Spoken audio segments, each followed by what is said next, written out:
From the Wayne County Courthouse in Goldsboro, North Carolina, Wayne Goldsboro Television brings you the meeting of the Wayne County Board of Commissioners. The meeting begins shortly with an agenda briefing, then the regular meeting will begin soon after. Please stand by for the Wayne County Board of Commissioners meeting. It is 8 o'clock, time to go to the agenda for the Wayne County Board of Commissioners for September 1st meeting. Mr. Bell is not here, but I have talked to him this morning. He will be here by the 9 o'clock meeting, but he told us to go ahead and move forward. Mr. Pate, you got the invocation today? Yes, sir. All right, Mr. Bell will do the pledge, and if we get to that point and he has not got here, because he's going to be right at 9 getting here, I will do the pledge. Approval of the minutes for August the 11th and August the 18th. Anyone got any changes or comments on that? If not, do I have an approval? Motion?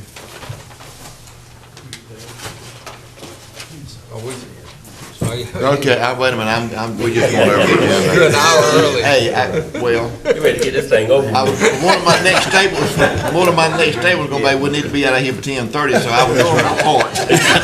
You got this, Joe. You got it high. We'll go to approval of the minutes at the meeting. Any adjustments to the agenda, Mr. Wood?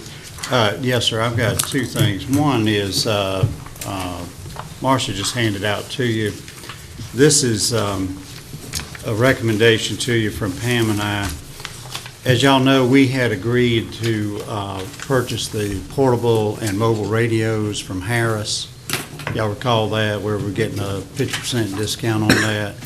And the financing they had offered was 2.5%. And as y'all know, we recently did about $1.7 million of equipment, and that bid was 1.43%.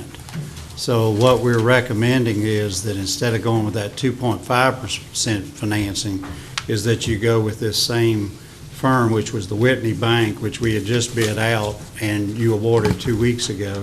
We'd like to do a second financing with them at 1.43 million, percent, excuse me, on $899,000. And the total is $915,000 because there is a $15,000 fee like there was the time before. But this is a significant savings to us and also to all of the fire departments, and I believe there's 10, Tommy, that are writing that contract with us. So our recommendation is that you do this. The reason that we're needing to add it is that Whitney has agreed to do it, but they need to know by September 7th if we're going to do it. So this is the last meeting before the 7th. If you're in agreement to do it today, all we need is a simple vote. We would come back to you on the 15th at the regular meeting with the resolutions and things, just like you did on the one before. So we are passing the additional savings on to the fire department? Yes, sir. And the other end? Yes, sir. End users? Yeah, so it saves us and it also saves them. Okay, all right. Mr. Chairman, the only question I have on that, I see two numbers down there totaling there. Was it the 556, the county's portion of that, and the 342, is that the portion from the fire department? That's correct. That's correct. Okay. County's going to be borrowing all the money. Right. And we'll have agreements, 1 or 2 page agreements, Borden's reviewing those now, so we'll have those for you at the same time. Everybody will execute an agreement saying they agree to pay it, and what they're agreeing to is we're going to withhold it from their tax proceeds every year. Well, okay, so even though we're borrowing the money, actually the fire departments are obligated for the 342. That's correct. That's Okay. correct. Yeah, thank you. And if you go to, let's see, about 5 pages back, there's the amortization schedule is in there. Right. Everybody see it's the next last page. Now that's the total payments of $915,000. Everybody see that? Okay. And these are the new generation radios that. Right. Yeah, it's the ones that we got, a 50% Right. discount on, so we felt like we ought to change them all out. So, and I don't want to belabor this, but I want to make sure everyone's aware of the fact that we're gonna have to buy these radios anyway. That's and right. This is a much better deal for the buying them, That's but right. also for the interest That's right. rate as well. And that's why we're coming back. We had a great deal on buying them. Now we got a better deal on the interest. When we saw what we could do with Whitney, Pam looked at it and said, we really ought to look at financing these at 1.43 instead of the 2.5, which, Oh, yeah. And that wasn't a just- long discussion. And just for information also, it's not only the county's radios, which would consist of EMS, sheriff department, fire departments, but the city of Goldsboro has also come on board and That's right. replacing all of their police radios and all of their fire department That's radios. right. So everybody is in agreement on this. Right. So we would like to add that, and that should go, Mr. Chairman, I guess, is number 7 under new business would be a motion on financing the mobile radios. Okay.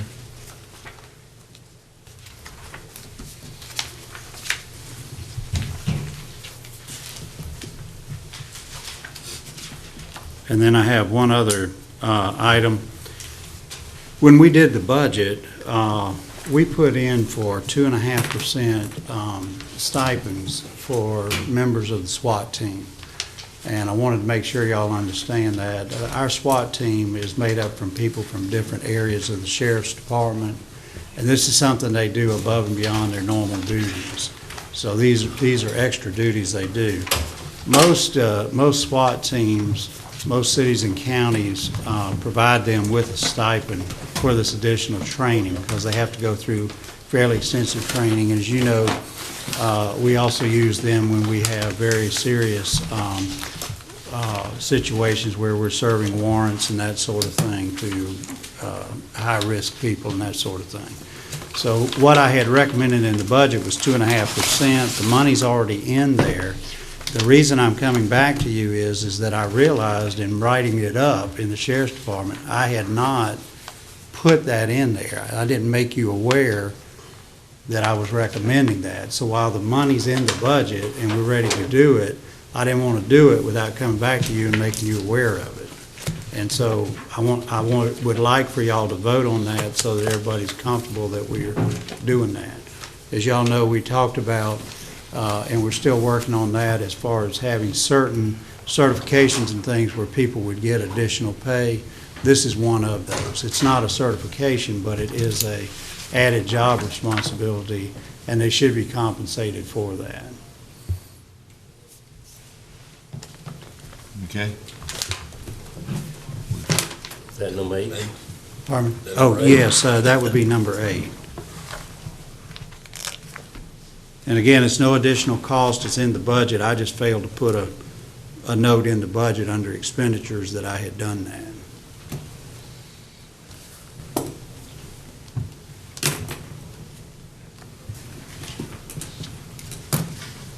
Any other adjustments?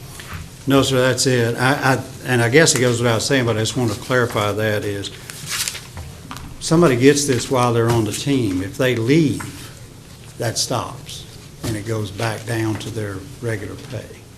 Okay? So it's only while they're serving on the SWAT team, they're an active member of it. Anyone else have any adjustments?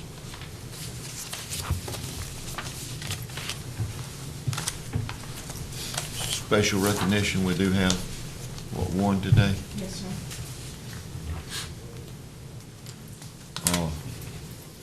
And Connie is gonna be here. All right. Do we need any discussion on that, or just? I think we're good on that. Okay, all right. Unfinished business?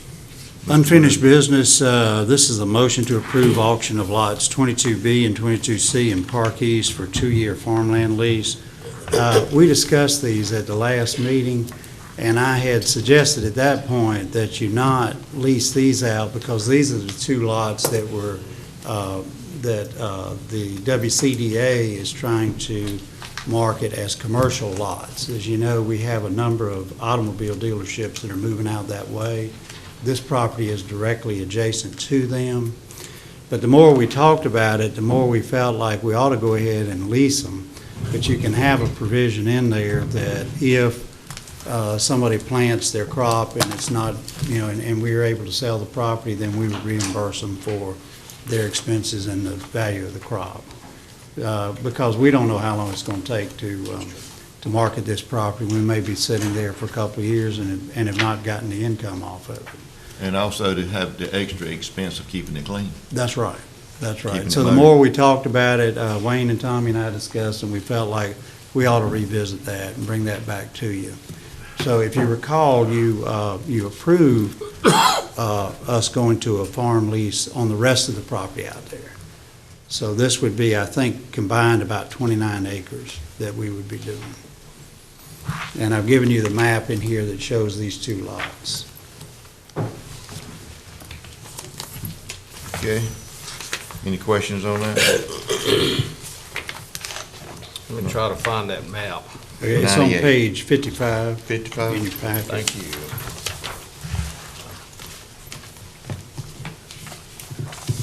Yeah, so it's about 38 acres, excuse me. It was 27 for the first one.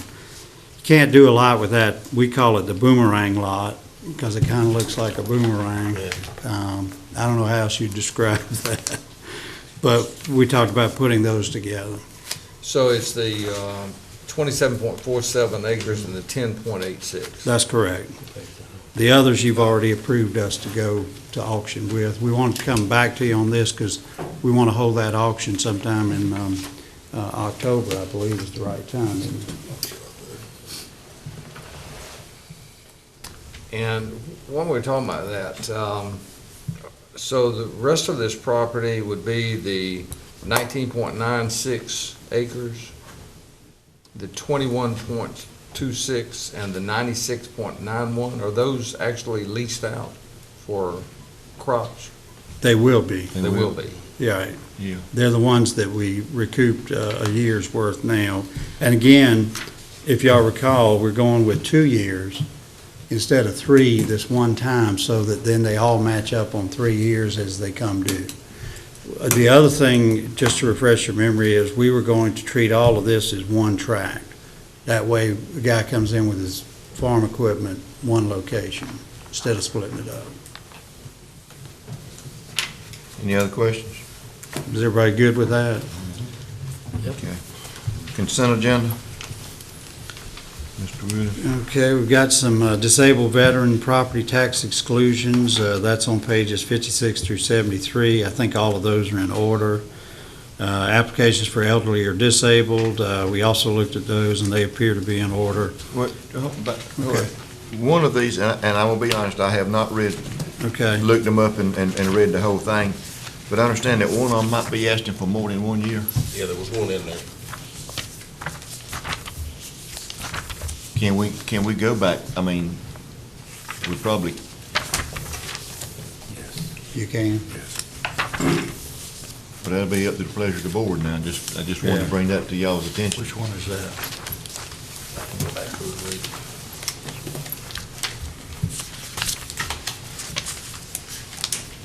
I mean, I don't have a problem with it, but I just Yeah. wanted to, I think this is the first one that we've had that they've asked That for goes back more than 1 year. 1 year. I just didn't want, I just wanted, I mean, and Mr. Pate brought it to my attention, and thank you, Bill, for bringing it to my attention. But I don't remember which one it was now. Yeah, I'm trying to look at it too.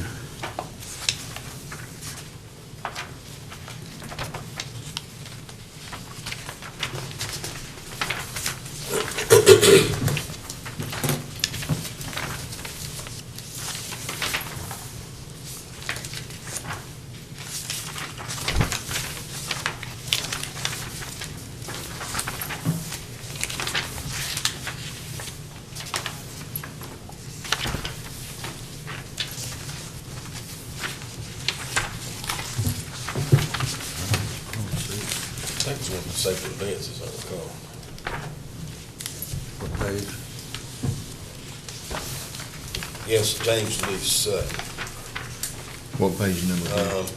60, 59. 59? And it's written, My goodness, I was going way past that. Yeah, me too. he's got on Page's request that this be considered for property tax exclusion this year or effective 9/24. So, I don't know if he's asking for last year, I'm not quite sure what he's asking. You see that last sentence? Yeah.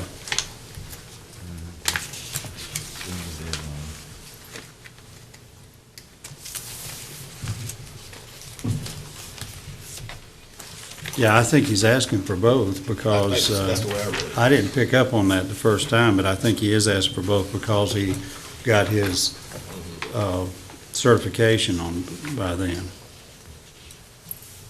Is that how you? What page are you on? 61. Actually, 61 is where he's got the request, that last sentence.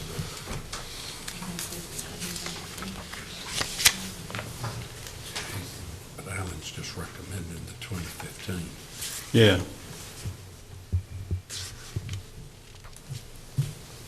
I'm thinking that maybe, I mean, if the year has already been closed out, or, I mean, I don't see how. Why don't we do this, between now and the 9 o'clock meeting, let us get with Alan and see if we can do that. It's kind of like when he said, the year was closed out, I didn't know if we could do that or not. Right. Yeah, I don't know You about want it. to get with him, see what, According to the cover letter here, it says 2015.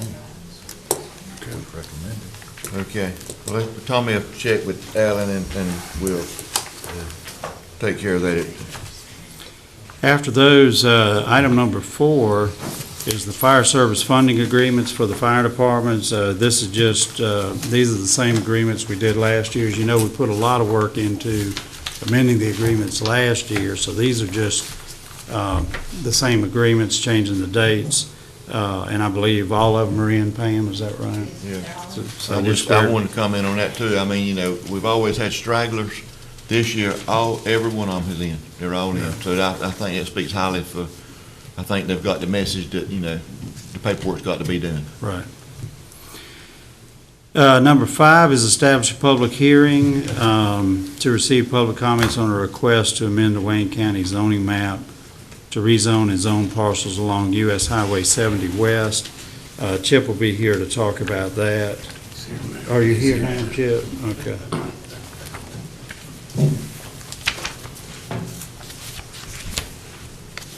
Of course, this is just to establish the public hearing.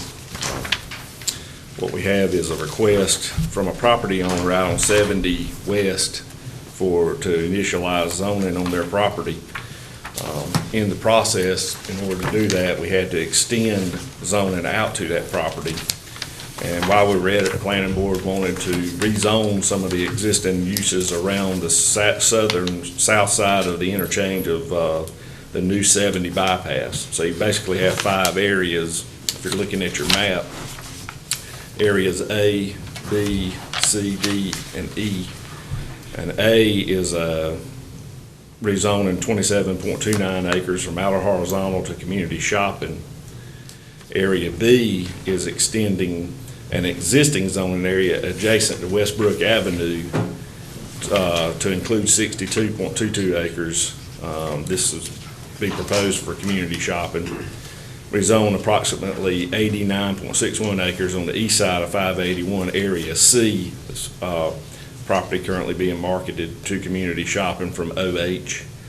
Area D is 3 tracks at the intersection of Westbrook Avenue and an unnamed service road that were residentially zoned that are now vacant tracks. Rezone those from R10 to community shopping, and 1 track to Village District that adjoins Village. And then Area E is just to the west of the Rosewood Walmart outside of the city limits. Rezone that 28.39 acres on the west side of Walmart from outer horizontal to community shopping. From what? From outer horizontal, it's a height. Outer horizontal? Yes, sir. It's a height restriction Okay. zone. Okay. These are in a height restriction zone due to its location with Goldsboro at Wayne Executive Jetport. Okay, all right. Yes, sir. I did not realize it went out that far. Yes, sir. Of course, there's a height restriction in the zoned areas and community shopping of 50 feet, so that's a more restrictive height. So it poses no issue to the airport or as far as any relationship to the height of tile. Sure. Mr. Mann? Is these requests, requested by the property owner? There was one property owner requesting zoning in the area of B that did not have zoning. In order to zone his property, you have to extend an existing zoning area out or create a new zoning area. To create a new zoning area, you have to zone a minimum of 640 acres with a minimum of 10 properties. So that would be a much larger area. So really the most logical thing here to do is extend this existing zoning, Zone OH, out to that property, which is what has been done.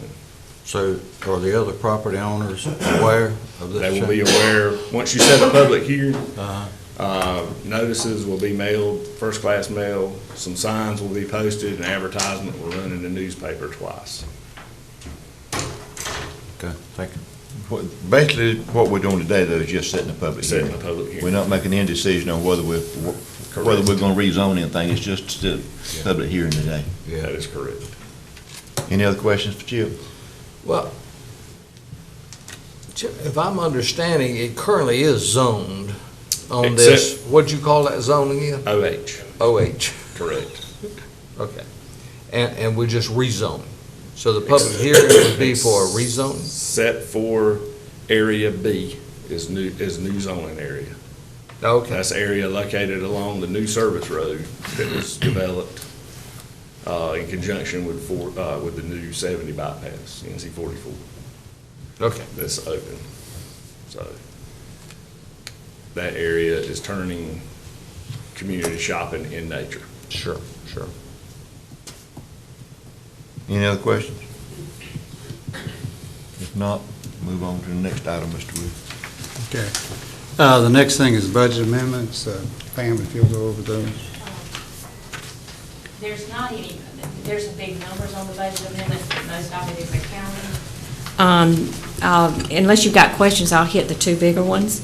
The number 89, which is for the E911 Center, is $6,738,674. In the original budget, we anticipated getting the grant and therefore appropriated the corresponding expenditure.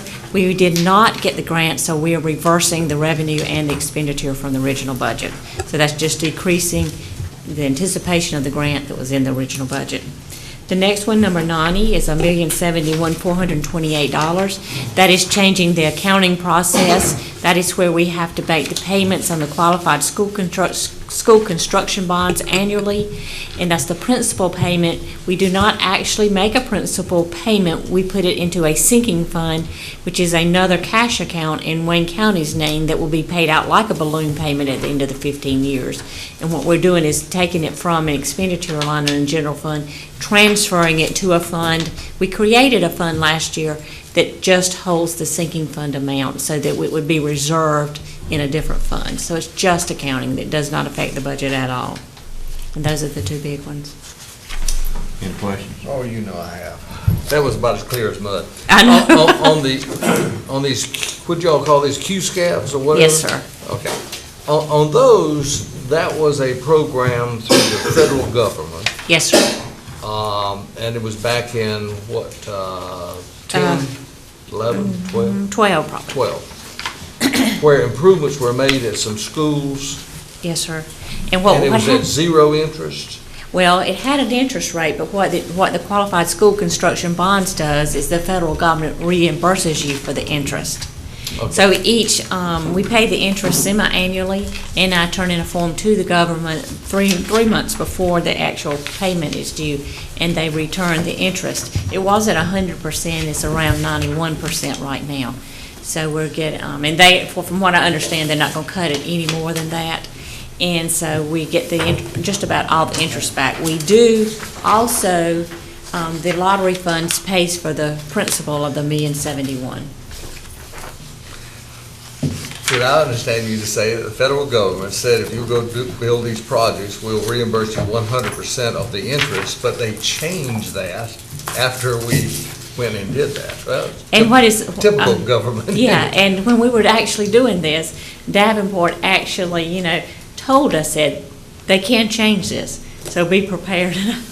And it happened And pretty it soon. happened. Okay, thank you, Mr. Chairman. One question. Bill, Refresh me on that Reedy Creek Greenway project.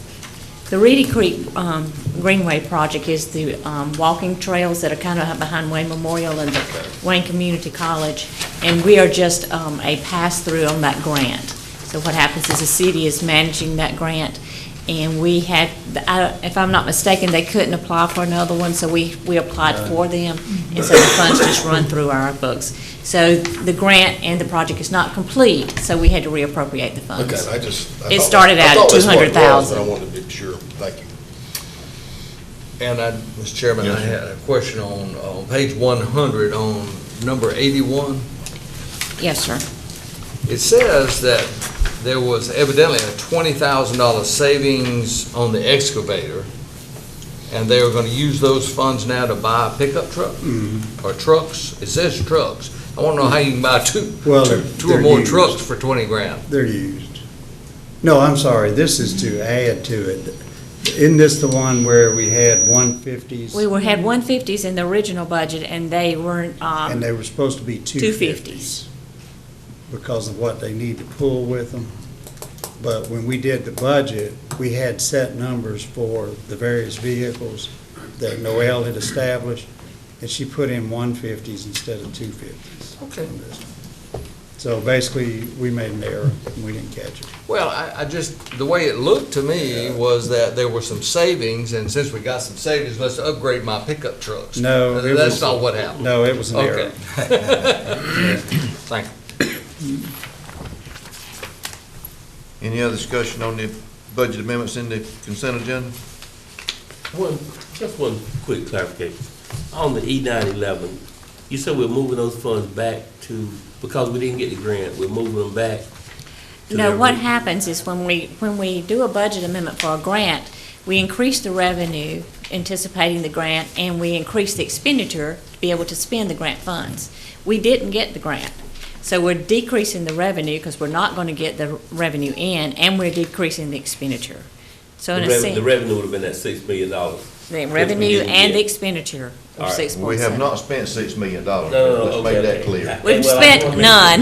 We've spent zero. But what you want to do when a grant is, is not approved, Right. you want to remove it because you want to remove the expenditure. Just a county procedure. Yes, sir. Right. Okay. Anything else on the budget amendments on the consent agenda? All right, new business, Mr. Wood. Mr. Chairman, we've got Dave Harris here who will cover items 1 and 2 because they're related. Dave, you come on up.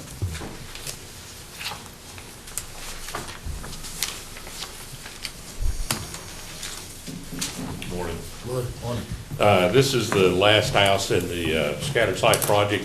The state, as a part of the Love Drive extension and getting time to do that work, the state also agreed to extend our scattered site project and allow us to complete the one remaining house that was there.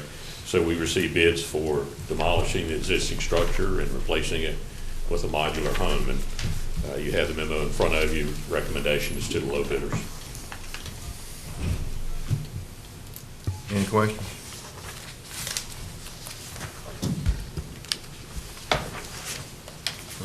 If none, we'll handle it at the 9 o'clock meeting. Thank you. Thanks, Dave. Item number 3 is a motion to authorize the chairman to sign the application for Public School Building Capital Fund, North Carolina Education Lottery for addition of Commons area to Goldsboro High School. I've given you a memo on page 112 that explains that.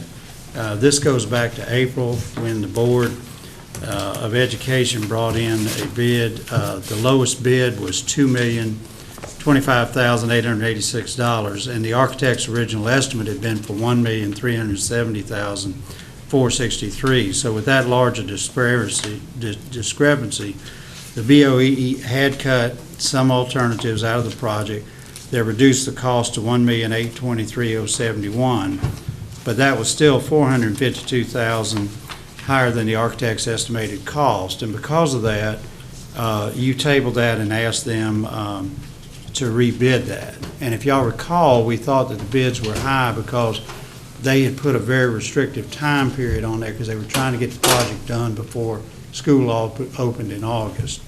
So they did what you requested. They went back and rebid it. This time, they have a bid of $1,549,797. That is still an increase of $179,334 over the architect's original estimate, but it is the low bid. But more importantly, that is a savings of $273,274 over the $1,823,000 price that you turned down in April.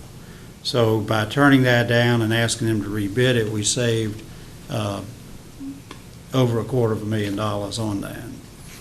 So with that, I'm requesting that you approve it. The lottery funds are theirs to use. They have entered into this agreement, and so I would recommend that you authorize the chairman to draw that down. Both, Pam, correct me if I'm wrong, but our chairman and the BOE chair have to sign off to draw down those lottery funds, Yes, sir. correct?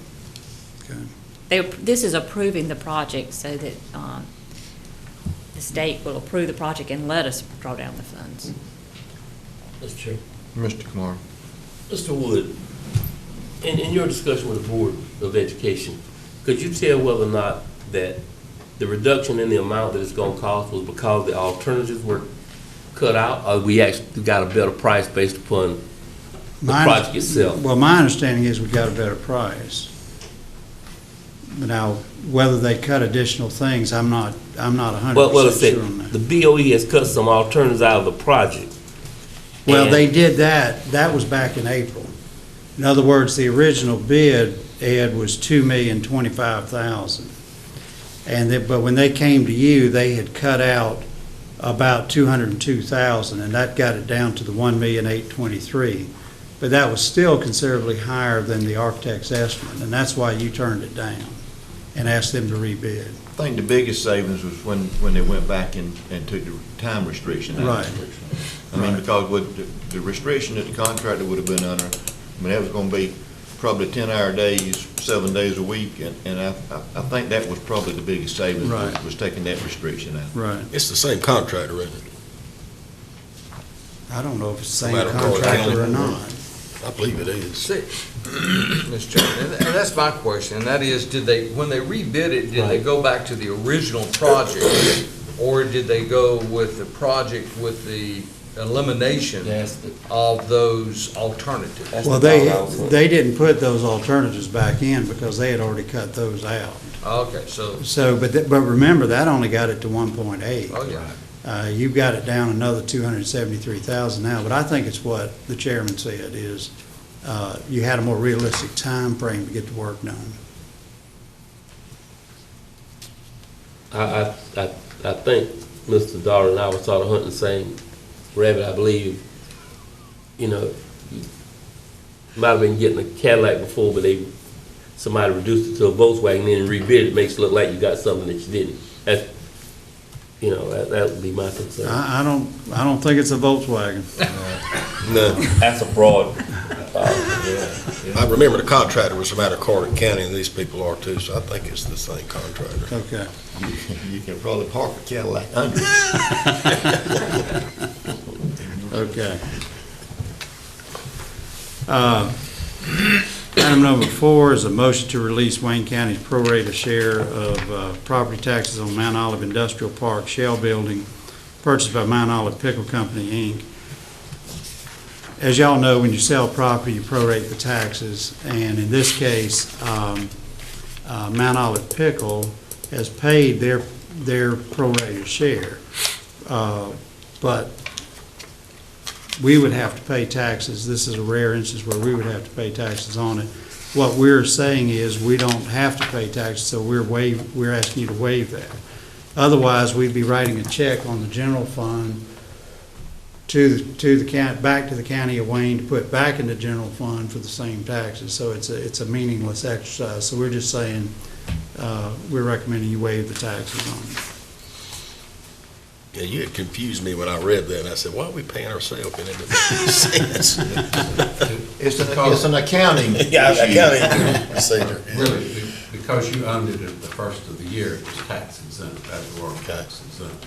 Because you sold it before June 30th, the taxes, then it would become taxable. So they paid their share, and this is the share that the county would have had to pay, but you don't pay yourself, so you release it. That's right. Okay.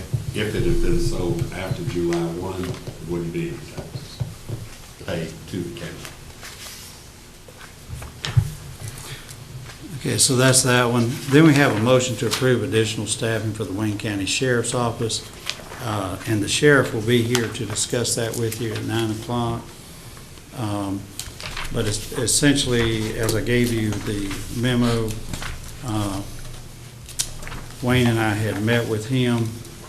This was an issue that came up at our budget retreat about what to do about the crime rate here. And so we met with him to discuss that. And he has two recommendations. One is he's tying up a detective virtually full-time with this, with all of the gang-related activity and working with the other agencies on that. And so he'd like to backfill with a detective slot. The second thing is that he has a team, which is kind of what we were talking about at our retreat, of trying to emphasize particular crime areas or particular categories of crime. He's got that, but it's not staffed as well as we'd like, so he wants to add 3 people to that, a corporal and 2 deputy sheriffs. And we're recommending that you do all of those. We could have tried to phase it in, but I think this is a serious enough situation that we need to move on this now. So he'll be here to discuss that further with you at the 9 o'clock meeting. Any discussion, questions? Okay, next item, Mr. Wood. Next one is a motion to approve an engineering contract with Stanford White for emergency generator, building chiller units, and HVAC system for the courthouse annex. As y'all recall, we went out for RFQs on that. You authorized us to negotiate with them, and that's what we've done here for the $22,700. So we're recommending approval of that. That will determine exactly what we need, and then we'll probably have to pay a little more design fees on that. But this is to make sure of what we need. One thing in here I did want to make sure about too is this inline HVAC in the IT. We're also including that. That's part of the overall looking at the HVAC system. So the Facilities Committee has recommended that we do this work. We've gone out and gotten an RFQ, and now this would be authorizing that work. Mr. Chairman. If I recall, that inline air conditioning unit was going to be extremely expensive, and It's about $75,000. Yeah, that's why I want him to take a look at it. Okay. Now, both the guys in IT confirmed that they think they need it, but I want a mechanical engineer to look at it. Okay. The IT people that actually do the work saying they need it. Yeah, yeah. Okay, number 7, motion on financing the mobile and portable radios. We just discussed that. That's the add-on. And then number 8 is the 2.5% stipends for the SWAT team. Anyone else got anything they need to add to new business? Mr. Chairman, I had two items that were in our agenda package. One of those was relating to drones. Yeah. Are we going to be taking up anything on that issue, or are we going to study that, or? It seemed as if there was a citizen that was concerned that a drone had been flying over their property, and there was some mention of a shotgun, and I It says within I shotgun think range. we just gave you that for information. I think, Oh, it's for I think, information. I think, that went to the DA's office. So to my knowledge, we're not involved in that. That was strictly FYI. This is an issue that we probably need to sit down and talk with Colonel Slocum about this also. Yeah. We've got to We manage our don't base need to here. be I mean, shooting things out of the sky. we need things, we need to get their input. Right. I mean, because they may have some, and we don't want to, That's a right. hunter to shoot one of them. I mean, we really need to have some discussion with the base over this, and then we probably need to take some action at some point. Well, I mean, the question does arise, and that is if you're at home and all of a sudden a drone flies over your property and it's got a camera, most of these got cameras on, and you look up there at it, what do you do? Are you able to, do you have the airspace above your property? Is that your property? Yes. I think it is. Yes, it is. So my question is, I think we do need to study this. Because evidently there are more and more of these drones. I think there's a My bill son-in-law in brought one of the- those things down to the there's a beach. bill in the the other day. I legislature. mean, everybody's getting these things. There's a bill in the legislature, so I'd like to Oh, wait okay. and let's see what that says, and Okay. then we'll go from there. Okay. Yes, sir. Yeah, Okay. we'll wait for the legislature. See what to they take do. it up. And then the other question was the letter in here regarding the health department. Is that, the integrated work week proposal, is that being implemented or? Yeah, he has begun that, He has begun. is my understanding. Yes, he has. Wow. So we have people on staff that are 5 days a week. Yes. Yeah, and I thought he came up with an excellent plan, by the way, and I'll be going over some of the details of that with you. I've asked him to, when we went over it, he had it diagrammed out, like we've done with everyone else, and I've asked him to get that over to me. So when we go over the others, I'm gonna show you that, so Well, that you can see it. I'd appreciate maybe at our next meeting, maybe to have him come in and actually tell us about that. Right. Because, I mean, that's big news. The health department has evidently worked out some schedule to where we're open 5 days a week and. Yeah, And and so- we're also working with, I'm working with Bill and Ray and Debbie on DSS, but I think we're going to delay that one because we've got all that Northwoods implementation going on, and it's just too much of a change right now with all the training. So we're probably going to recommend that you defer that one, and I think that project's supposed to be through in February. Yes. Correct. So then we can look at making some changes there.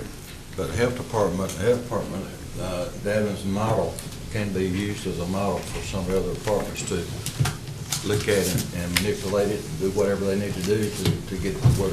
Well, I think the interesting thing was that they actually increased by 20% their hours of operation. Well, that's So right. I mean, that's the advantage of staying with some of them staying on 4 days because they're working 10-hour days. And that gives you the 8 hours extra to each day for 4 days. But the issue was, how do we cover Friday? And so that's what he and Tommy and I discussed. And I thought he came up with a good solution. Great. And it costs the county no more money to do No. that, power-wise, because I've received some, concerns about that, but it doesn't cost any more money electricity-wise. So, I mean, that's pretty big news, because for about 3 years, we've been trying to expand this and open it up, have Wayne County open for five days a week. But actually, he's expanding service. It's not gonna cost the county any more monies. He's open 48 hours rather than 40. I mean, I just think it's great. It's a great plan. It's a great plan. Yeah, I told him I was very pleased with it. But we went around, about 3 iterations of this, but I think we got to a good solution on it. I'm getting all my talking points out before 9. If that's all of the new business, Tax application. What? Did you want to report out about the tax exemption? Oh, yes. We talked to Alan. Alan says you can only go back to 1 year. okay. So he's recommending the 1 year. Okay, all right. So when we approve the consent agenda, we're only approving it for the 1 year? Yeah, because that's what he recommended. You're approving his I figured it was recommendation. like that, but I just wanted to be sure. Okay. Okay, if no other 10 o'clock, we have public comment section. And, Mr. Chairman, we'd like to try to adjourn by 10:20. Yeah, that was, Because time we load up and get there and unload and all that, we figure that's about what it's gonna take. I was fixing to get into that because, you know, this ribbon cutting for the schools is very important and we certainly need to be there. So, gentlemen, I'm certainly not saying let's rush through today's meeting, but if we can just have a minimal discussion on some of these items, or either we can come back after we go visit the two schools. That's y'all's call. I mean, I've got to come back anyhow. Excuse me. But that's y'all's call now. If you want to come back, we'll come back. If not, we're going to have to limit our comments and get out of here at 10:20. I'm looking at that direction. I ain't got the edge yet. I'm sure I'm looking at it. I will be brief. I will be. And we will not come back. And then the county manager, same for you, tell us what we need to know, but keep it brief. Yes, sir.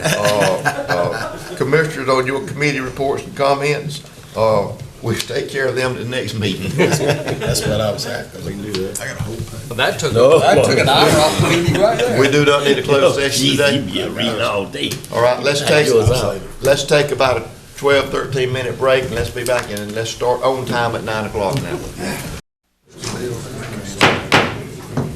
It is 9 o'clock, time to conduct the business of the Wayne County Board of Commissioners for September the 1st meeting. Mr. Pate, if you would do. Yes, I will, sir. Okay. Please bow your heads, please.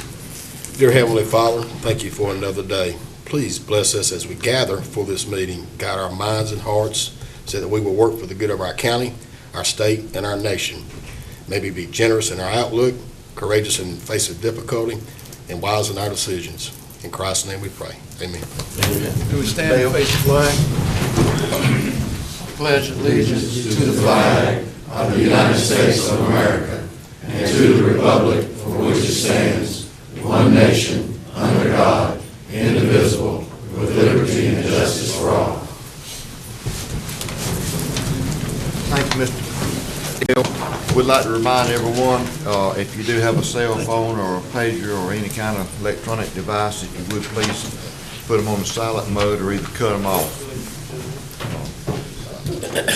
Do I have a motion to approve the minutes for the August 11th and August the 18th meetings? So moved.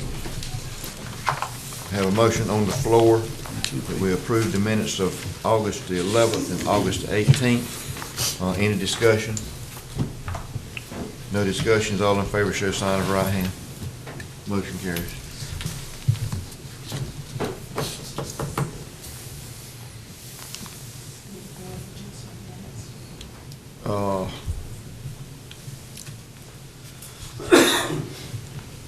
Okay, I'm sorry, I read that wrong. The Board of Adjustments minutes for August the 18th. Do I have approval of the minutes? So moved. I have a motion on the floor. Any discussion? No discussion. All in favor of approving the Board of Adjustments August 18th meeting, show sign of right hand.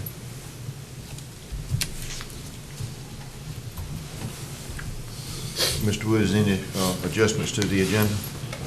Mr. Chairman, we've got two adjustments. One under new business, we'd like to add item number 7, which is a motion on financing the mobile and portable radios, which we discussed at the 8 o'clock meeting, and I'll go into more detail when that comes up. And then number 8 is a 2.5 stipend for the members of our SWAT team. And again, I'll go over that in more detail, and the sheriff is here as well to discuss that. And those are the only two things we have to add to it. Thank you. Does any of the commissioners have anything they need to add? If not, we'll move on. Yes. We need to skip the next one and we need to come back to it. Okay. All right, special recognition, we're going to come back to that one. Unfinished business, Mr. Wood. Mr. Chairman, at the last meeting, we asked that you authorize us to do 2-year farmland leases with the property out at Park East, with the exceptions of lots 22B and 22C, because we were trying to market those as commercial. The more we thought about it, we felt like we should include those as well, with the proviso that if the property was sold, that the farmer would be reimbursed for his cost and the crop and that sort of thing. So we're asking that you approve the auction of lots 22B and 22C in Park East for 2-year farmland lease. And again, that would be put together with the other property there, and all of that done as one tract. Mr. Chairman, Mr. Pate. I'll make the motion to approve the auction of lots 22B and 22C in Park East for a 2-year farm land lease. I have a motion on the floor. Any discussion? If no discussion, all in favor show sign of right hand. Motion carries. Consent agenda. Mr. Chairman, I move approval of the consent agenda. I have a motion on the floor that we approve the consent agenda. Any discussion? No discussion. All in favor of the consent agenda, show sign of right hand. Motion carries unanimous. New business. First item, Mr. Wood, if you and Mr. Harris. Yeah. Dave, you want to come up and go over that?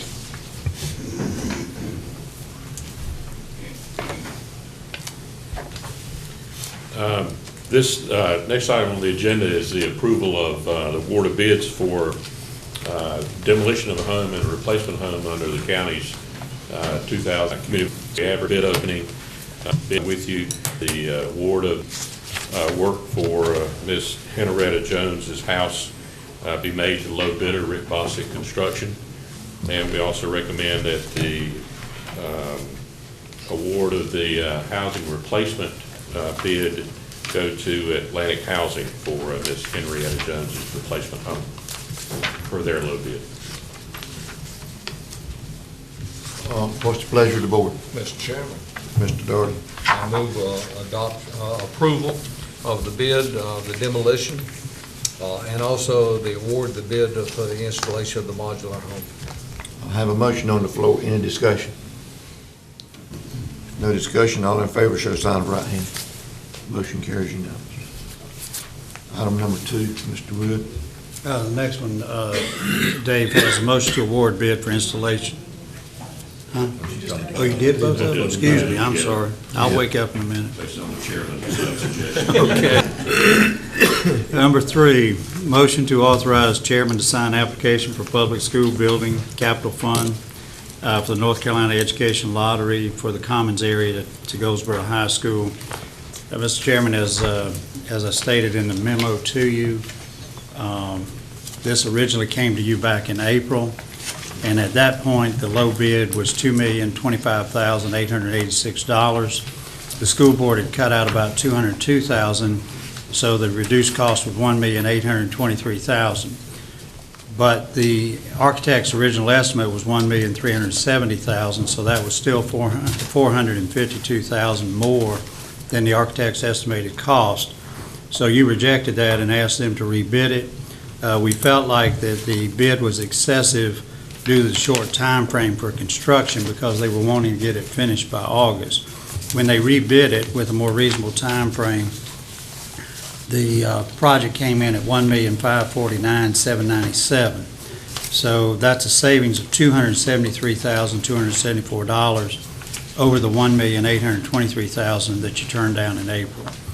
So we're recommending approval of that. And again, to draw down the lottery funds has to be approved by both this body and the Board of Education. So we're recommending that you do that. Pleasure of the board. Motion to approve, Mr. Chairman. Have a motion on the floor that we approve item number 3 under new business. Any discussion? If no discussion, all in favor show sign of right hand. Motion carries unanimous. Let's take a break right here, Mr. Wood, and go back up to special recognition. If you would take care of that, please. Okay. Connie, if you come up, please.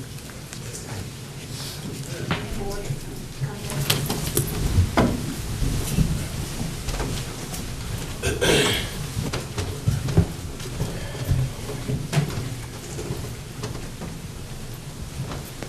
on behalf of the board, as they're making their way down, we just want to thank you for the years of service you've given to Wayne County.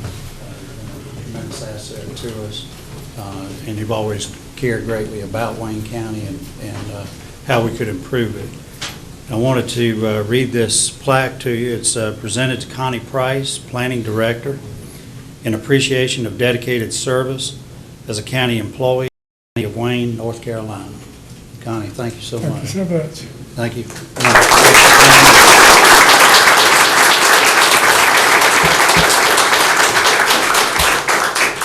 Well, I appreciate this a lot. I know this will probably come out of our office supplies budget, so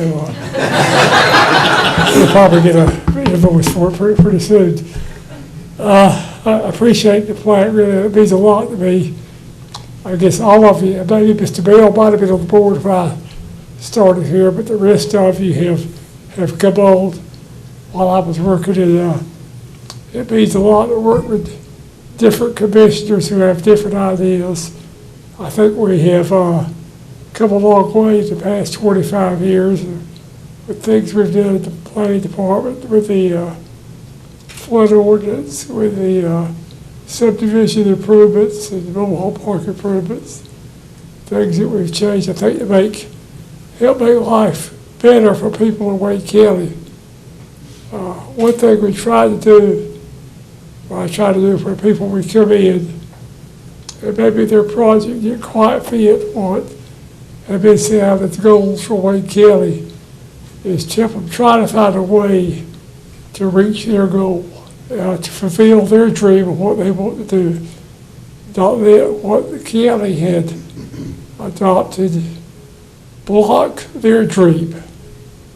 And I think that's been important over the course of time, and it's helped projects go through smoother throughout the county. We've got a dedicated staff who have worked a long time with the county and the planning department to be in good shape after I go. There's Chip, wherever he is, right here. Y'all been seeing a lot of Chip lately. Robin Morley, she has been here actually longer than I have, so you may see her up here one day pretty soon.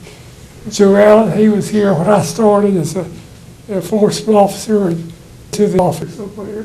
There's Joey back there, and he currently serves as our enforcement officer. So we're small in number, but we get a lot done. And I think that means a lot to the manager's office and to the Board of Commissioners. I appreciate the opportunity to have worked with Wayne County. Thank you.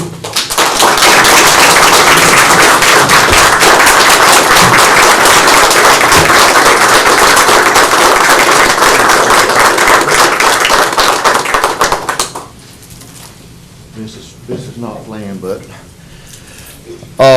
Connie, I want to personally thank you for your dedicated work to Wayne County. I had the pleasure of working kind of under Connie for 9 years on the planning board, and Connie's heart was in the right place. We didn't always agree on some issues, but Connie can be very convincing in what is the best for Wayne County, and Wayne County is a better place today in a lot of areas because of Connie and his staff. They took the time to do probably more research than some of the members of the planning board, and I just want to thank you for making Wayne County a better place to live. Thank you, Connie. Thank you. Thank you much.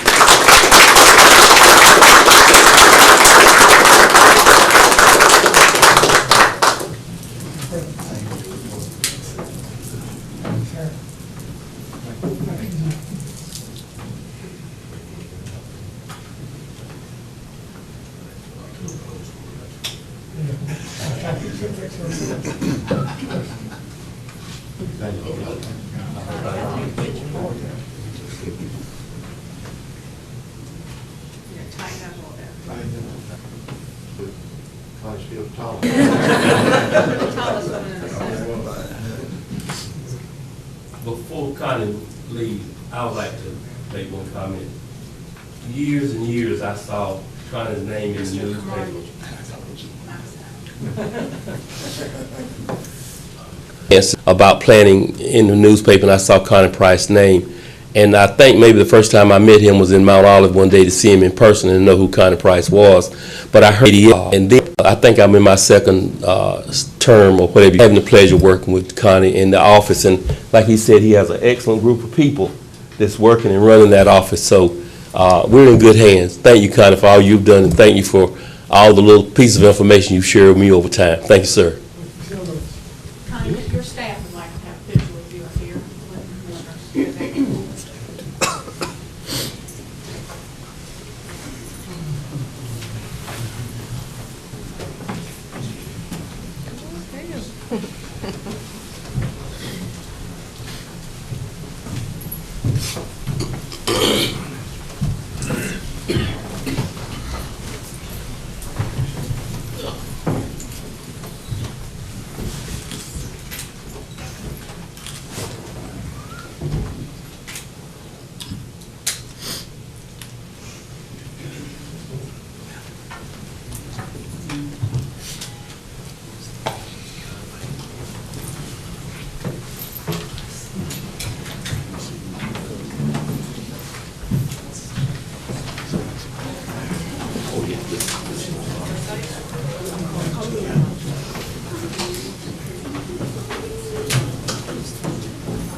Okay, Mr. Wood, let's move on to item number 4. Okay. Item 4 is a motion to release Wayne County's pro rata share of property taxes on the Mount Olive Industrial Park Shell Building purchased by Mount Olive Pickle Company. As Mr. Parker indicated to you before, we're tax exempt, but when we sold the property, then the property becomes taxable, and it had to be prorated. The taxes had to be prorated. Mount Olive Pickle has paid their part of it, and what we're asking you to do is release Wayne County's part, because it doesn't make any sense to write a check from the county to the county and put it right back in the same checking account. So we're asking that you waive those taxes. Pleasure of the board. Have a motion on the floor to approve budget amendment, item number 4. Any discussion? No discussion, all in favor, show the sign of right hand. Motion carries unanimous. Number 5. Number 5 is a motion to approve additional staffing for the Wayne County Sheriff's Office, and I saw the sheriff in here, but I think he stepped outside to speak to Connie. If we could, here he comes. Here you go.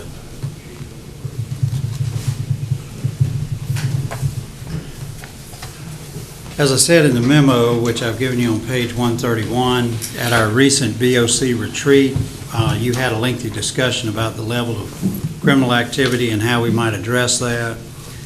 Chairman Aycock and I have met with Sheriff Pierce to discuss this, and he recommended 2 specific areas where he could use more manpower to address this issue. The first is he's tying up 1 detective virtually full-time on gang-related activities, working with local, state, and federal officials.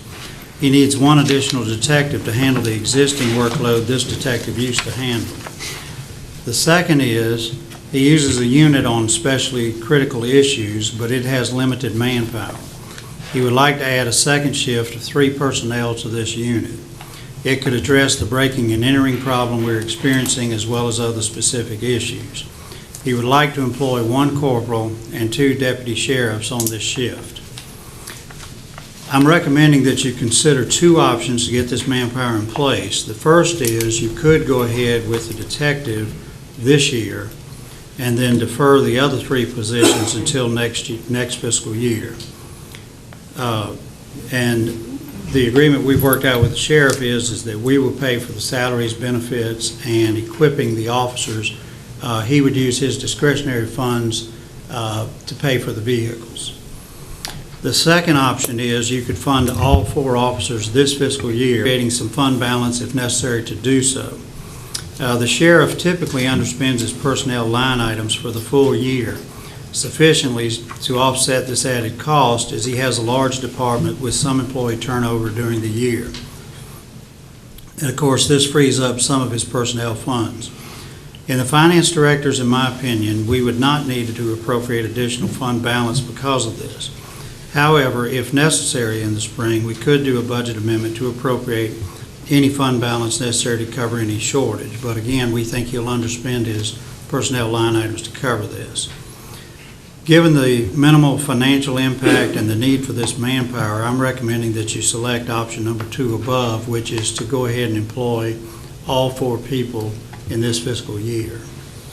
And at this point, I'd like to call on the sheriff and let him make some comments on it.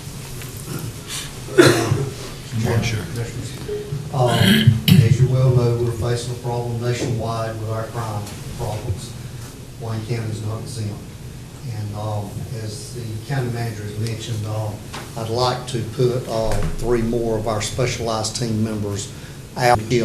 We have currently 5 of those in place. I'd like to add 3 to that specialized team, and as well as 1 detective to take over that position that is now working the full-time gang activity, which is quite prevalent in Wayne County. And I'll be glad to answer any questions. I just want to make one comment before we start asking questions, Larry. In our retreat, this was discussed, and we were pretty much on board, that we needed to do what we could to help the sheriff department combat crime in the county. So me and Mr. Wood had a meeting with the sheriff. We called a meeting. The sheriff did not call for the meeting. The county did. Me and Mr. Wood called for the meeting and sat down with Sheriff Pierce and just asked, what can we do to help, within reason, what can we do to help the situation of crime in Wayne County? And this was the proposal that the sheriff came up with, and he didn't come in really requesting all 4 of these positions. He just told us what his needs were, and we feel like that this is a step in the right direction to help combat crime in Wayne County. Now, if any of the rest of you have any questions for the sheriff, Mr. Darden. I suppose my break-in kind of brought this somewhat to light to me. It's sad to say that we see these reports coming to us and we go through them and we don't really realize the effect that this has on an individual when they are a victim to property crimes. And I recognize, and everybody recognizes, a lot of the property crimes are related to drug activity. We all recognize that. But when I got this last report and it indicated that over the in the first 6 months of this year, the property crimes, the break-ins in Wayne County were 663 break-ins. That means 663 families had their homes broken into in Wayne County. You have to go through it to realize just what an impact it does. My wife literally takes her pocketbook to bed with her in the evening. It affects you not only from the fact of when the break-in occurs, it's residual. You feel like you're violated. It's not the property that you've lost, it's the fact that we all feel like that we live in our homes and we should have peace and enjoyment for that. It is a big issue where you've got 600, that's 100 and some odd families per month. Now, here was the startling thing to me. In that same 6-month period of time, 35 arrests were made. 35. Crime pays in Wayne County, and we got to stop that. So whatever resources we need to give you and your department to stop it, we need to do so. My concern is that and deputies and so forth, that task force, I want to hone in and actually be dedicated specifically for property crimes, for breaking and entering. I don't want them to be shifting over to anything else. We've got to address that. With that in mind, I am in full support of it. I just hope that you will charge this group to do whatever necessary to hold down and catch these criminals, and let's build the jail big enough to make sure that we can make sure that they pay for these property crimes. Thank you, Mr. Chairman. Thank you. Mr. Chairman. Good morning. Mr. Sheriff, let me just say thank you very much for coming to us and cooperating with our chairman and manager to look at what we really need right now for Wayne County. That's not to say we've not been working hard all along, but thank you for the new look. I'm so glad that my colleague Joe Daugherty, not that he got broken into, but after he did get broken into, there was a new look in his eyes that said, "Ed, I understand what you've been talking about when you're talking about property crime." Captain Brogdon and I live in Mount Olive, and I have been before that board on several occasions to talk about property crimes. Folk breaking and stealing your cop out of your air conditioning units, getting $35, $40 out of it, costing the property owner $1,000, $1,500 as your part to get your unit replaced. So property crimes are a desperate need to be looked at in Wayne County. But I'm also thankful that you, Sheriff, have the, I just call it nerve, I believe, to say that we have some gang problems in Wayne County. I think I have stood by on the sidelines and listened to folk not say that we had a little bit of a problem. And as a person who's constantly in the street working on old houses and moving about in all the neighborhoods, I'm concerned about my personal safety, but the safety of the folk who I come in contact with. And so anything that you can direct, promote, oversee, enlarge where it's needed to make sure that our citizens are safer, I'm all for that. Thank you very much for coming back to us about the cameras, and the light bulb came on with all of us and saw that that was a need. But I will close on this. I want all of the law enforcement entities around Wayne County and the folk who sit on boards just like us to look at the fact that, and yes, I promote and believe that cameras are an asset. Cameras going to watch 24/7. If we have enough cameras in Wayne County and all the key locations, we have property crimes, Joe, then the bright people looking back at those cameras can tell when cars are in a neighborhood who shouldn't be there. Or did something happen at 12:30 at night, pull that thing up and see who was trafficking through there at 12 o'clock, 11:30 or 1:30. Those folks should maybe be in bed, not driving in that street. So that's my point about surveillance. Surveillance. And anything that we can do that will make our officers safer, we're all for that. Anything that we can do that will give the public the feeling that all law enforcement is transparent and no one has anything to hide.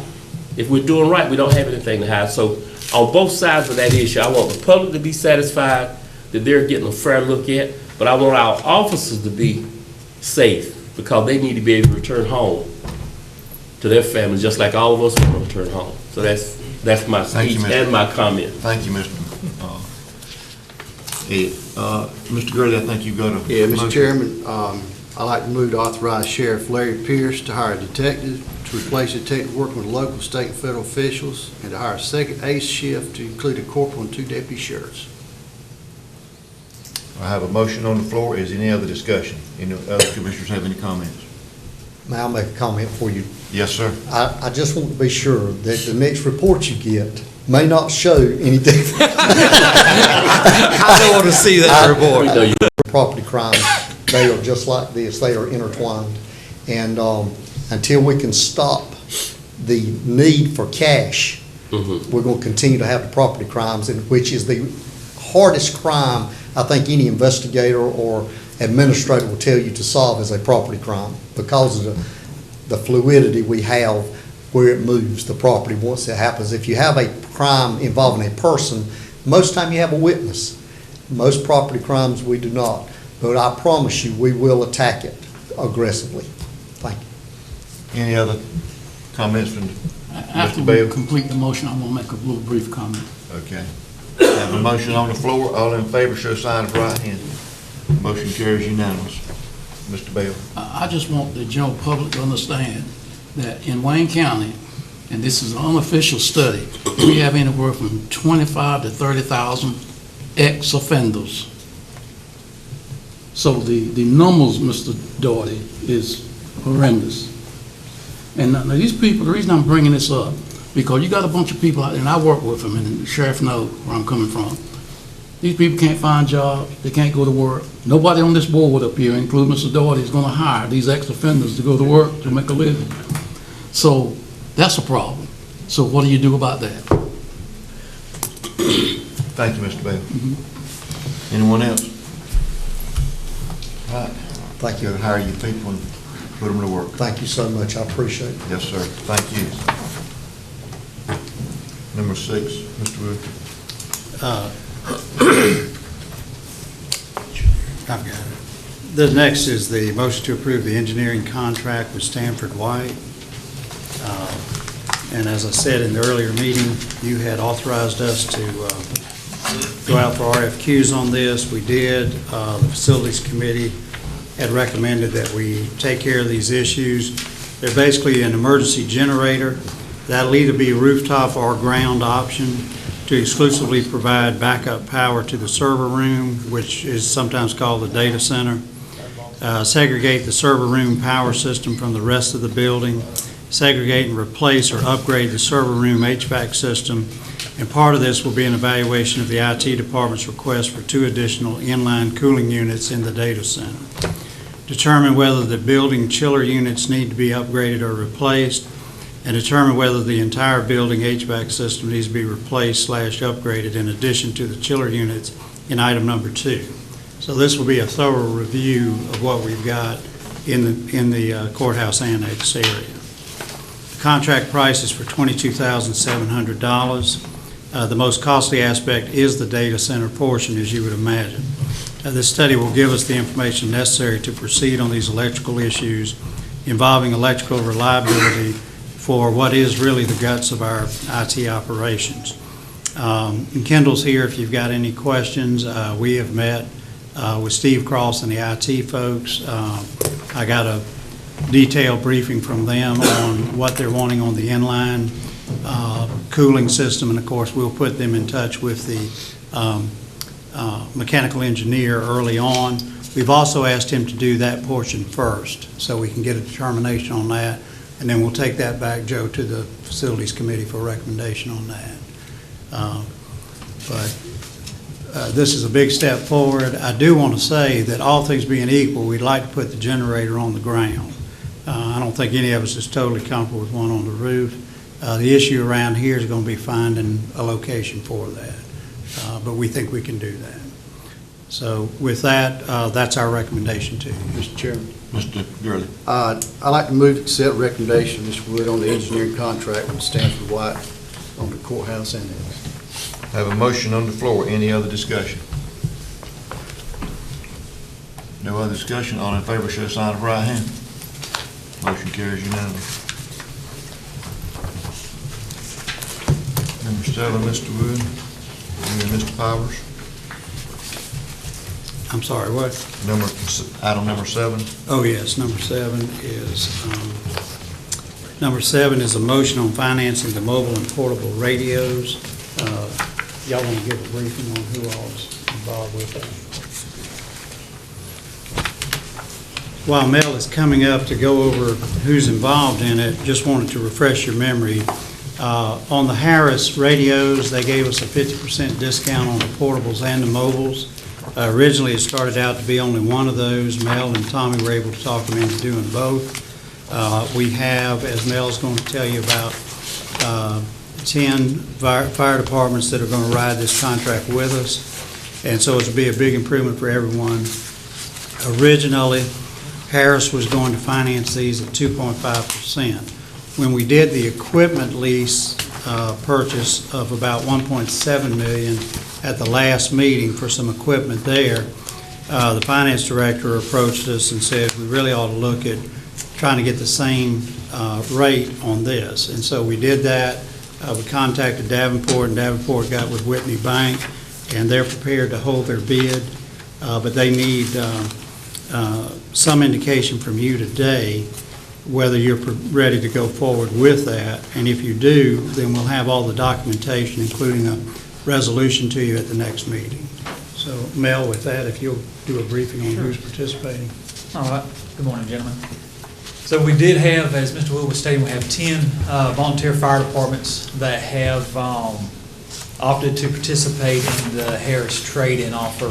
And they do range from all over the county, from the west to the northeast and south. So we do have 10 volunteer fire departments that are looking at replacing mobiles and portables. We do have a few fire departments that had already purchased some portable units, but they'll be replacing their mobile units as well. Talking with RCC, we should start getting some of these radios in the next couple of weeks for the county and for the city as well. Any questions? If not, you got a question? I hesitate to, but I was trying to. I understand. Would hesitate. I see you say there are 10 departments that are availing themselves of this opportunity, and I'm just wondering why the other departments didn't.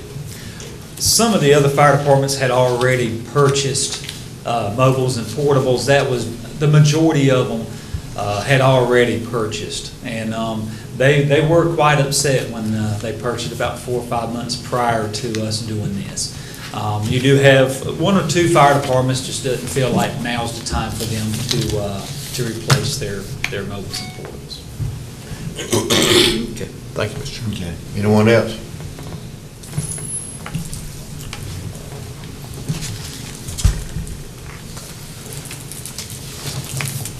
Do I have a motion on the floor? Mr. Chairman, I'll make a motion that we approve the financing of the mobile units with Whitney Bank, and I understand that we will be coming back later with the details of that. Is that correct? At the next meeting, we'll have all that for you. But we need to go ahead and approve those now so that we can actually buy the radios. Is that correct? That's right. That's right. Have a motion on the floor. Any discussion? No discussion. All in favor, show sign of right hand. Motion carries unanimous. Number 8, Mr. Wood. Mr. Chairman, number 8 is an oversight on my part. When I was preparing the budget for you, we had included 2.5% stipends for our SWAT team members. The sheriff and I had a discussion about that. As I said earlier at the 8 o'clock meeting, that's a standard practice among counties and cities because these folks are participating on the SWAT team in addition to their normal duties. And we have people from all of the different divisions within the Sheriff's Department. In fact, we also have someone from the EMS department who accompanies them because obviously the assignments they get are fairly dangerous. So we want to have an EMS group with them.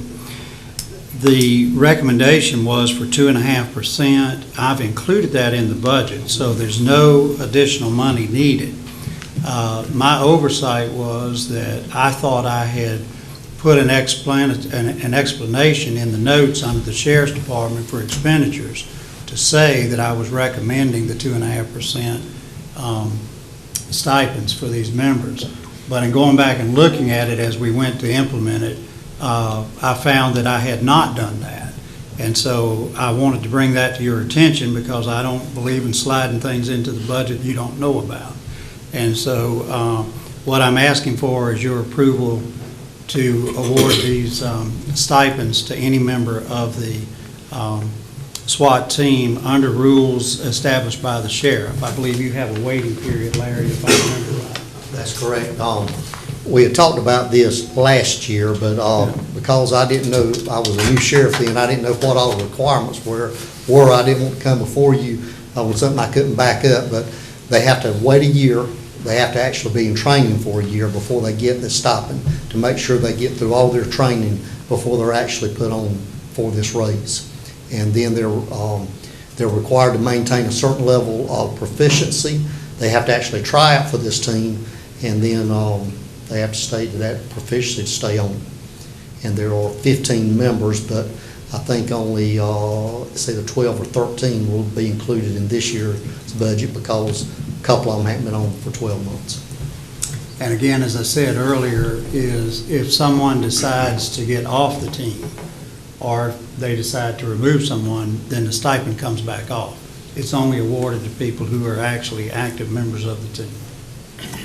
Mr. Chairman. Mr. Gurley. I move to proceed with the 2.5% stipend for the SWAT members as set forth by the policy. I have a motion on the floor. Any other discussion?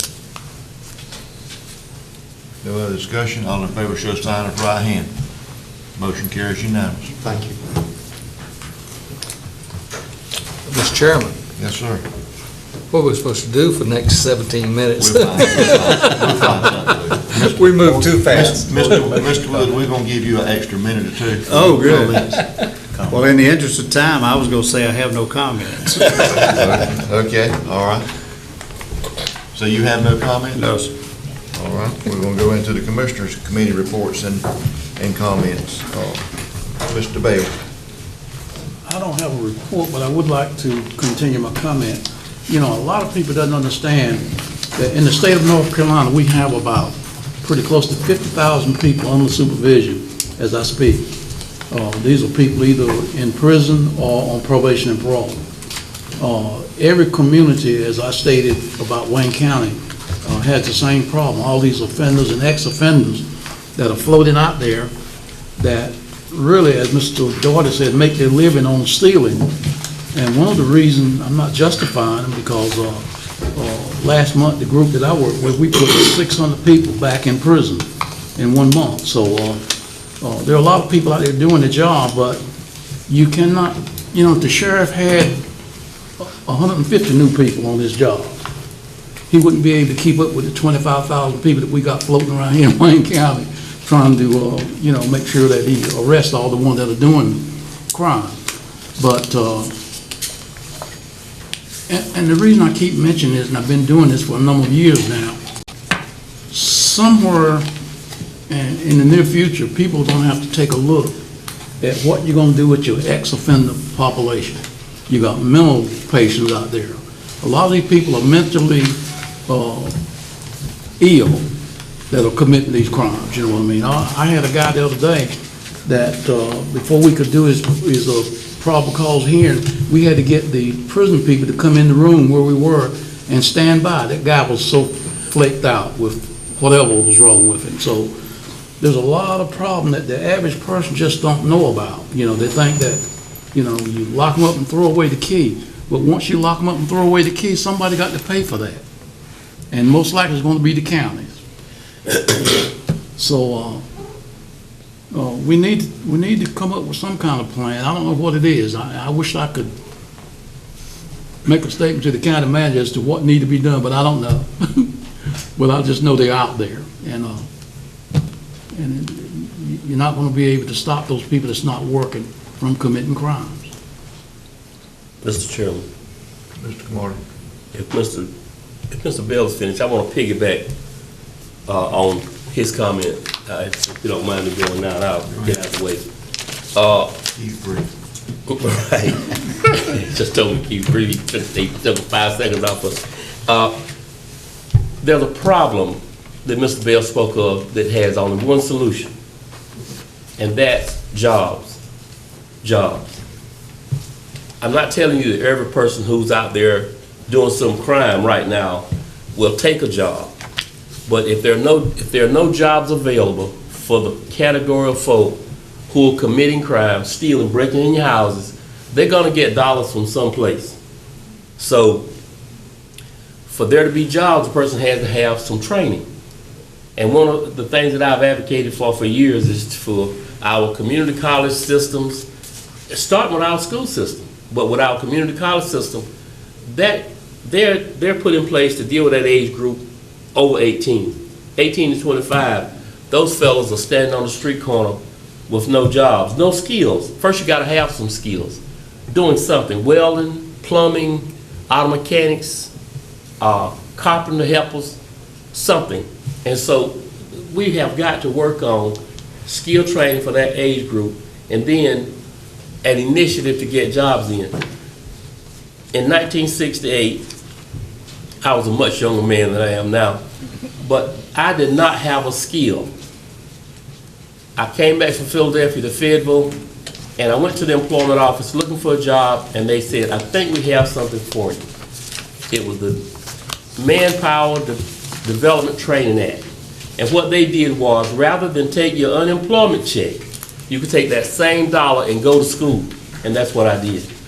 Because I was a young man, 21 maybe, without a skill. And there are many, many, many young people out there without skills today. And they're gonna continue to break in, steal, and be puppets for the drug dealers. Because if you do not have money in your pocket, you're gonna make money somehow. And so that large group of people that Mr. Bell is talking about who are back out of prison, we have to have jobs for them, or they will be doing crimes that's gonna put them back in prison, or put them in our house in the middle of the night trying to break in. I'm gonna reserve anything else that I would have said in the essence of time, except for one thing.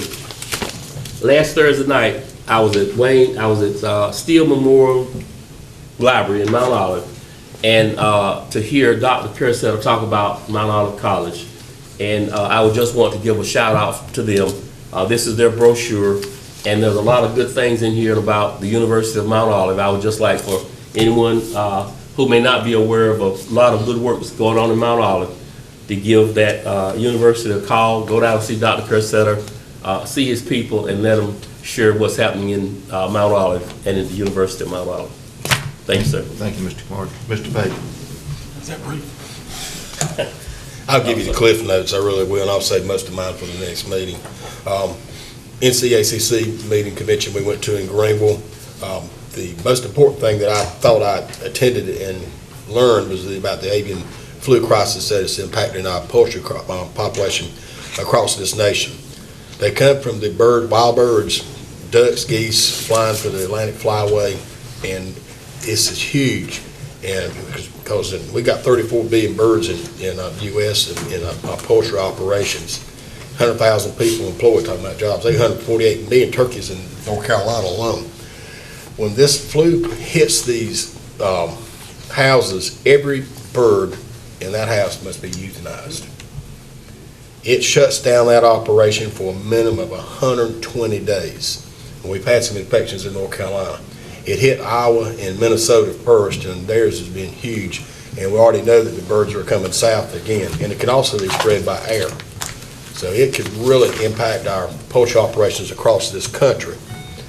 And Wayne County, with $1 billion of agricultural receipts, we could really be hit.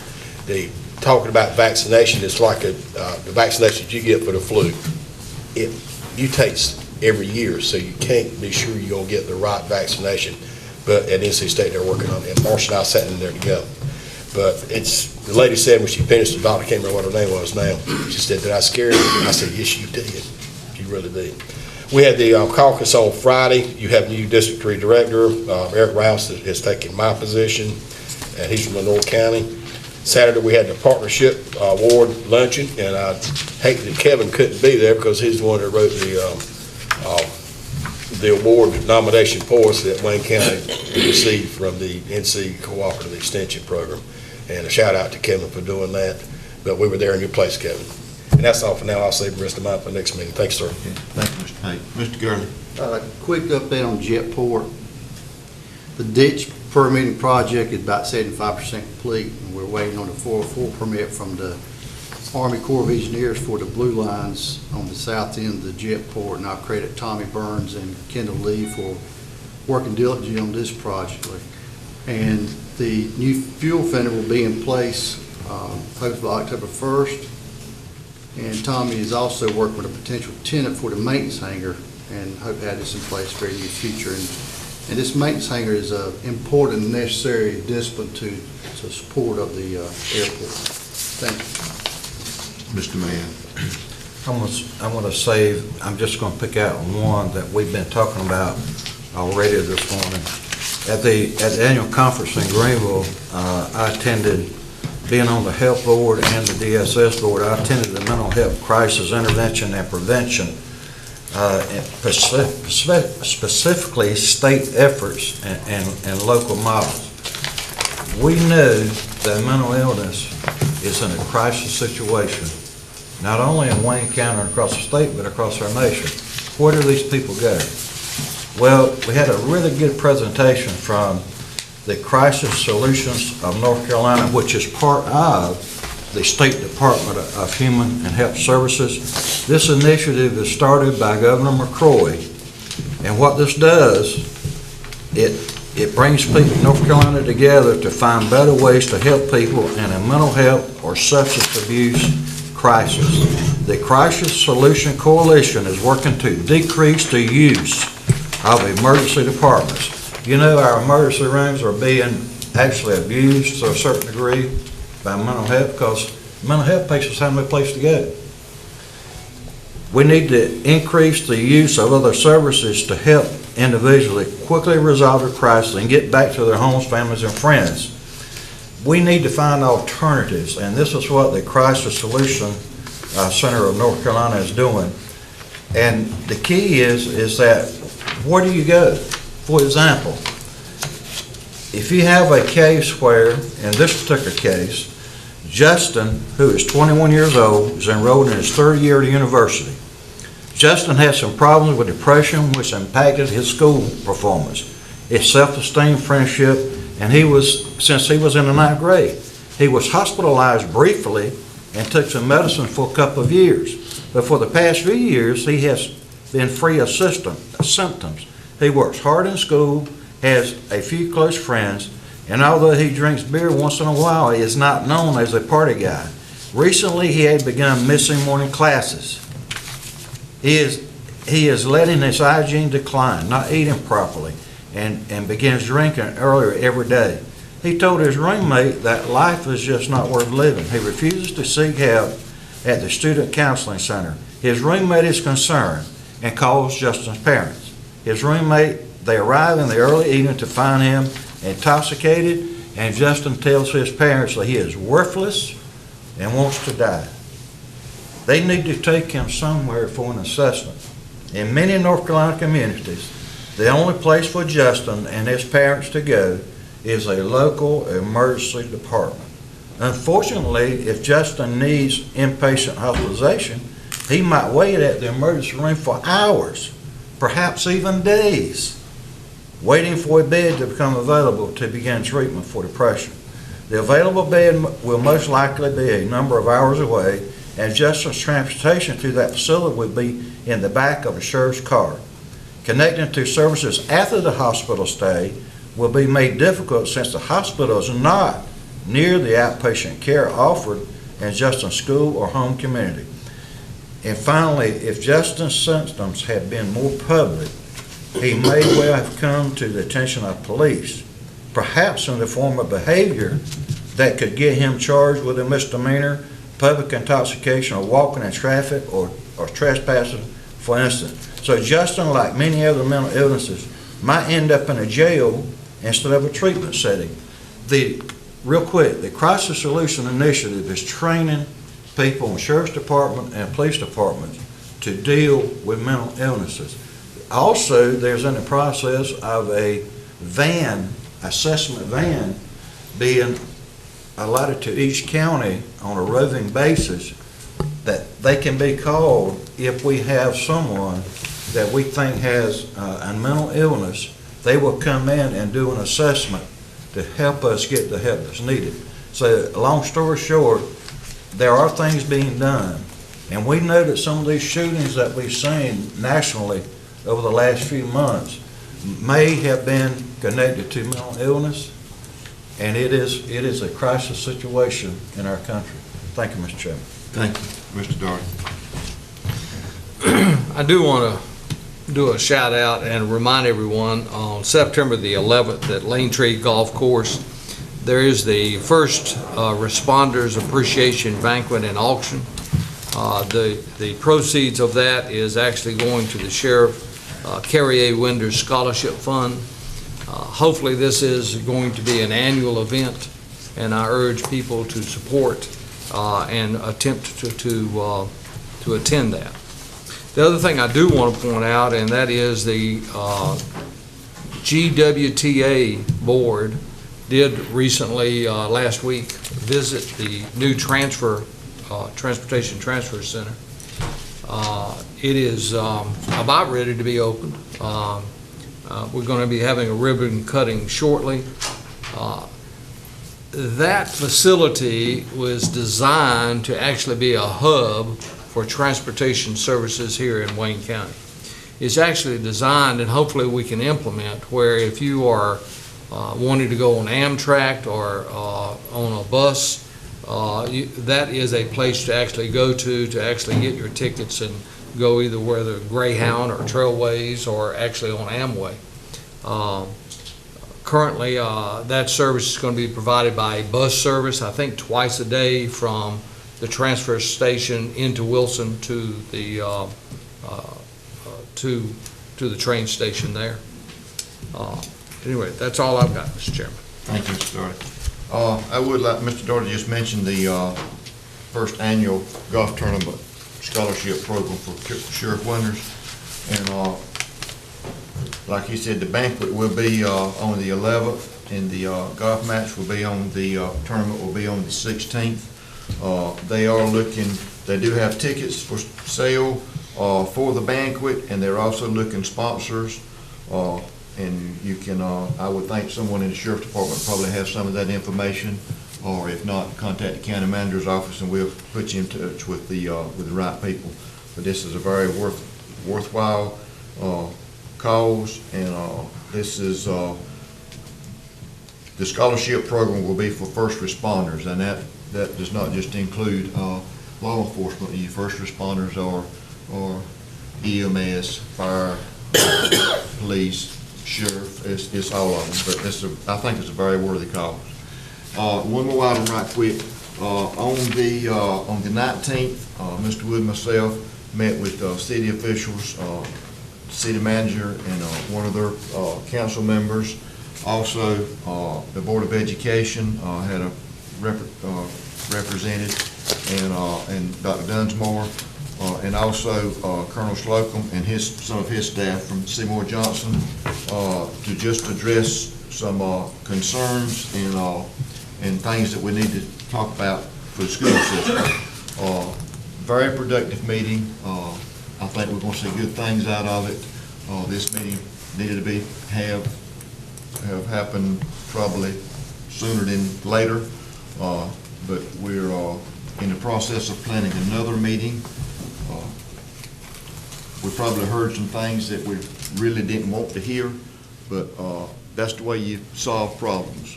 If we don't know what the feelings of the other agencies are, we can't do anything about it. And I was very pleased and excited when the meeting was over, because I really think we're fixing to see some accomplishments in the school system in Wayne County. That's all I have. And it is 10 o'clock, so we are, public comment section is open. If you have any comments, please come forward, state your name, address, and phone number, and you are allowed 4 minutes. Thank you. Chairman Aycock, fellow commissioners.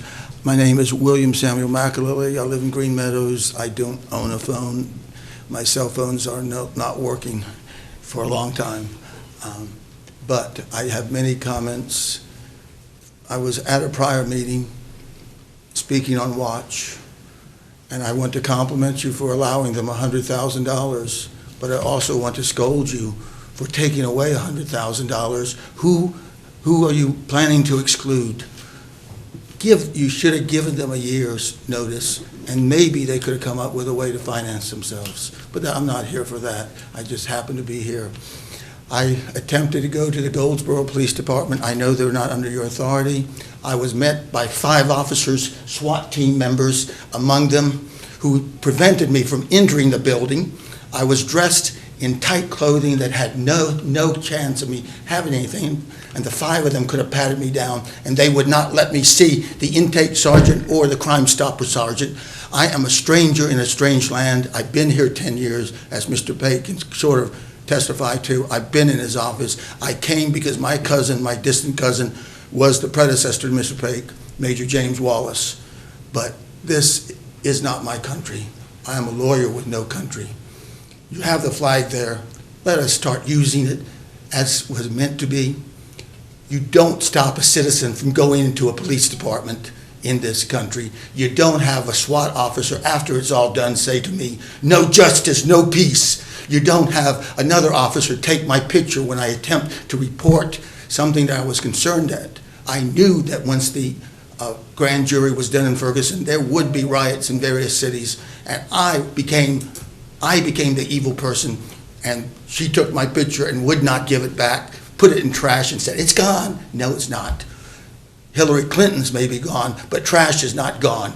And they did nothing. That's the prior police chief. Now the current police chief has not responded. I witnessed a DUI, and they didn't attempt to call it in. And when the police came, they didn't attempt to catch the guy. You have a DUI problem in this county. I want that solved. But I'm not here for any of that. I'm here for lots of other things. I sent you a report under 18 U.S.C.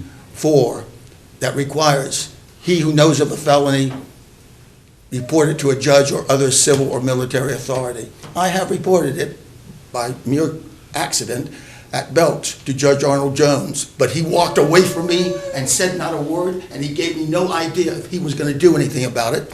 So I'm reporting it to you all. You're another civil authority, and there's 7 of you admitted to the fraud, and yet no one's done anything. No one will even talk about the law. Well, I sent you the law, 18 U.S.C. 371. You have a duty as a civil authority to get it up to line and to make sure they don't drop the ball. They say Hillary Clinton's up on charges for classified. She's guilty without the classified. And yet nobody mentions it except Sean Hannity started mentioning it sort of on August 12th after many, many months. I again send you that one, expecting you as a civil authority to do your job. I'm also sending it to the sheriff, who I asked to remain, but he had other business, I'm sure. He's sitting right there. Sheriff. And I'm sending it to Sergeant Tom Flores, a great man who has done good stuff for us. He's the only email address I can get. I will send it to him. Thank you for your comments. Anyone else?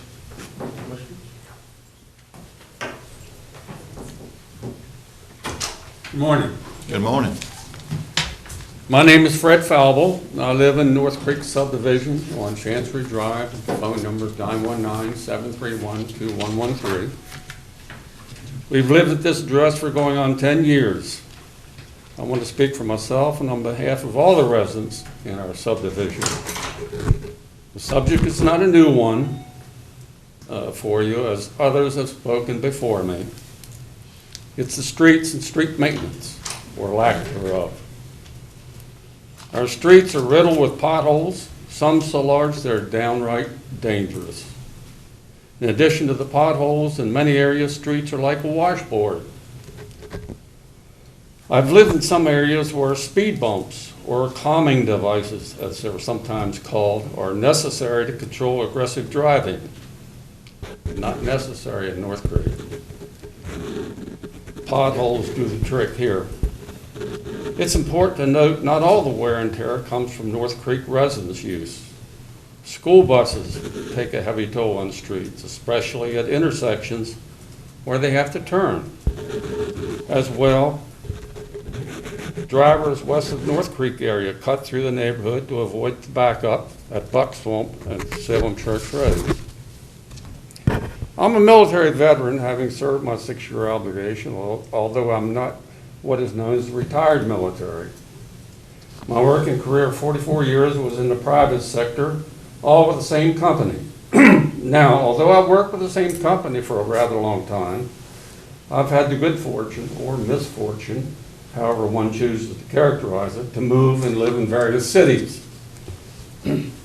We're basically from Baltimore, Maryland area, began our moves in 1967 to Fayetteville, then the Chicago area, then the Hartford, Connecticut area, to Atlanta, back to Baltimore, down to Raleigh, back to Baltimore, and now here in Wayne County, North Creek.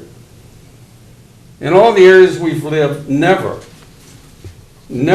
was there any concern or question for covenants or street maintenance until now here in Wayne County. Folks, the streets in our area are deplorable. They're dangerous, and yes, embarrassing. In 2011, all of our homes were revalued for tax purposes. I understand that. If my home was any barometer, all the homes in my area must have received a substantial increase. Now with the streets crumbling beneath us, sale prices for our homes are being negatively impacted again. More taxes, less value.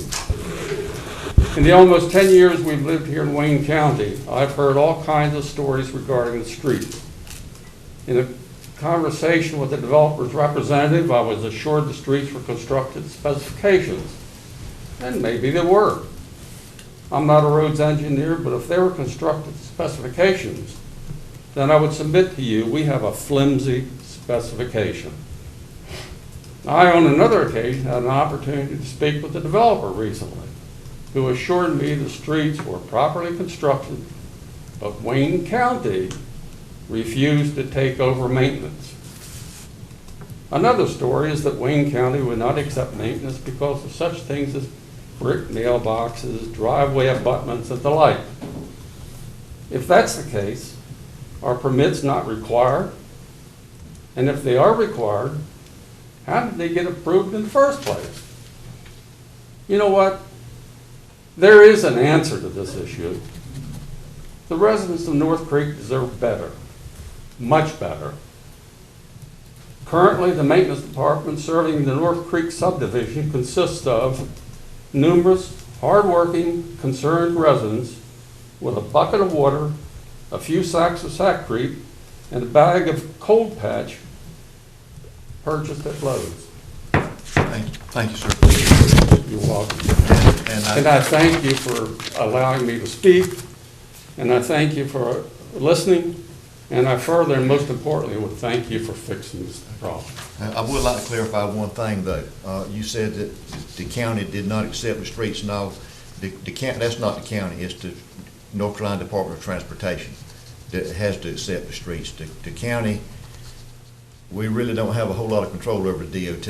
I mean, we can make recommendations, we can talk to them, but it's actually the responsibility of the state of North Carolina to take those streets over. But we are actively working on this issue because we know it's an issue. And this issue, sir? Yes, sir. Yes. And it's a very difficult issue to deal with because it's going to be quite expensive. But it's on the drawing board. Okay. I hope the drawing board's active. Mr. Mayor. Thank you for coming. You're in my district. I know. And what our first step was from our retreat as commission board is that first thing we were going to do is to get a meeting with the Department of Transportation to discuss this issue, okay? Because the county is not in the street business. We don't own any streets or in the highway business. But the Department of Transportation can and should take over streets in any subdivision that are put to their specification. at the time they take them over. So it's gonna be a process. But am I correct, Mr. Wood? The first thing what we're gonna do is set a meeting up with some of our DOT officials to make sure we're all on the same page as far as moving forward. So, thank you. Thank you. Anyone else have any comments? Now, good morning. My name is Ray Urban, 303 East April Lane, 919-734-3691. I also live in North Creek. Found your comments interesting this morning that when your house gets broken into, that changes your focus on robbery. Well, when you have streets in disrepair, as ours are in North Creek and Castleberry subdivision, that has, as you can tell, gotten a lot of focus from the residents in those two subdivisions, and we're becoming much more interested in how we can get these streets repaired. I think last meeting we had 2 people attend, Steve Coles and Ellen Mitchell, and this week's we have Mr. and Ms. Fomble and my wife and Mary Ellen Mullins and Steve and this gentleman here, and also the Fletchers as well. So the streets are bad, we're getting interested, and we're here to get your input, help us figure out what we can do. We have talked to the DOT, and they told us if we get 80% of the residents to sign a petition, they will then tell us what we need to do in order to get the streets fixed. And right now we're about 75%. So we're pretty close to getting that number that the DOT is looking for in order for them to come out and tell us what we need to do. What I'm confused about is how the county and the DOT interact and what that process is. There's been some discussion among the residents that there was a possibility the county could take over the roads, and then there would be a special assessment to our property taxes. So the residents in the subdivision would pay, as I would understand it, would pay an additional amount to cover that expense. Now, maybe you could address that and clarify that for us. Maybe we're totally wrong on that. So I'd be interested to hear what you have to say about that. But I would like to make one more comment, and then I'll let some of my other neighbors speak. I think there's 8 or 10 houses on the market in that subdivision right now. I haven't counted them, but I know I can count in my head at least 8. And some of them are staying on the market a long time. So the owners are, if they want to sell those houses, are going to have to take a reduced price for it. And I think we're beginning to see that. I think that will ultimately translate into lower property values, which I would think would ultimately translate into lower tax revenue for the county. There are 120 individual homeowners in these 2 subdivisions. These are roughly $300,000 homes plus. So if you're talking about a 10% reduction in value of those homes, that's $30,000 per house. We're talking about close to $4 million. I don't know how that. One thing about getting focused on an issue, you begin to dig into the details. So I guess the next thing I need to dig into is how does that translate into reduced income for the county? I'm not an expert on that, but main thing I'd like to hear is how the DOT and the county work together to help solve this problem for us. Mr. Wood, I think you probably better than answer. Start off with some basics. In some states, counties do have road responsibilities, but that's not the case in North Carolina. In North Carolina, you have the federal highway system, the state highway system, which is the primary highway system, and then, of course, if you're in a city, you have city streets. So the city of Goldsboro does own and maintain the streets within the city. But out in the county, in the unincorporated area, those roads are generally taken over by the North Carolina DOT and put into what's called the secondary road system for DOT. And so those residential streets are to be maintained, owned and maintained by the DOT. What DOT requires is they have specifications on how to build the roads. We adopt those in our subdivision ordinances. We actually say you've got to build everything to DOT standards. The reason for that is DOT will not take it over from a subdivider unless it meets those standards. And the problem that we have right now is that a number of these roads don't meet their current standards, as you've talked to them about in making the improvements. The statute we're looking at says that if a petition is prepared and signed by 75% of the people, I'll need to check this 80%. The statute we're looking at says 75%. He told me about 80%. Okay, well, it's, the statute we're looking at says 75%. Okay. Then, so here's how the county gets involved.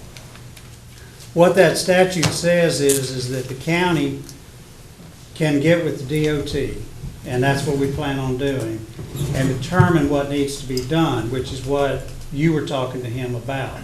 What we're saying is the county would do that and give us the checklist of what needs to be done on, let's just say there's 3 streets in a subdivision, all right?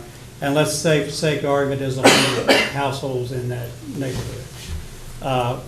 What we would do, and what we want is assurance from DOT that if we make those improvements, that will meet their criteria and they will take it over for ownership and maintenance from that point. Because if they don't, 6, 7, 8, 9 years down the road, you're going to have the same problem again because nobody will have maintained it.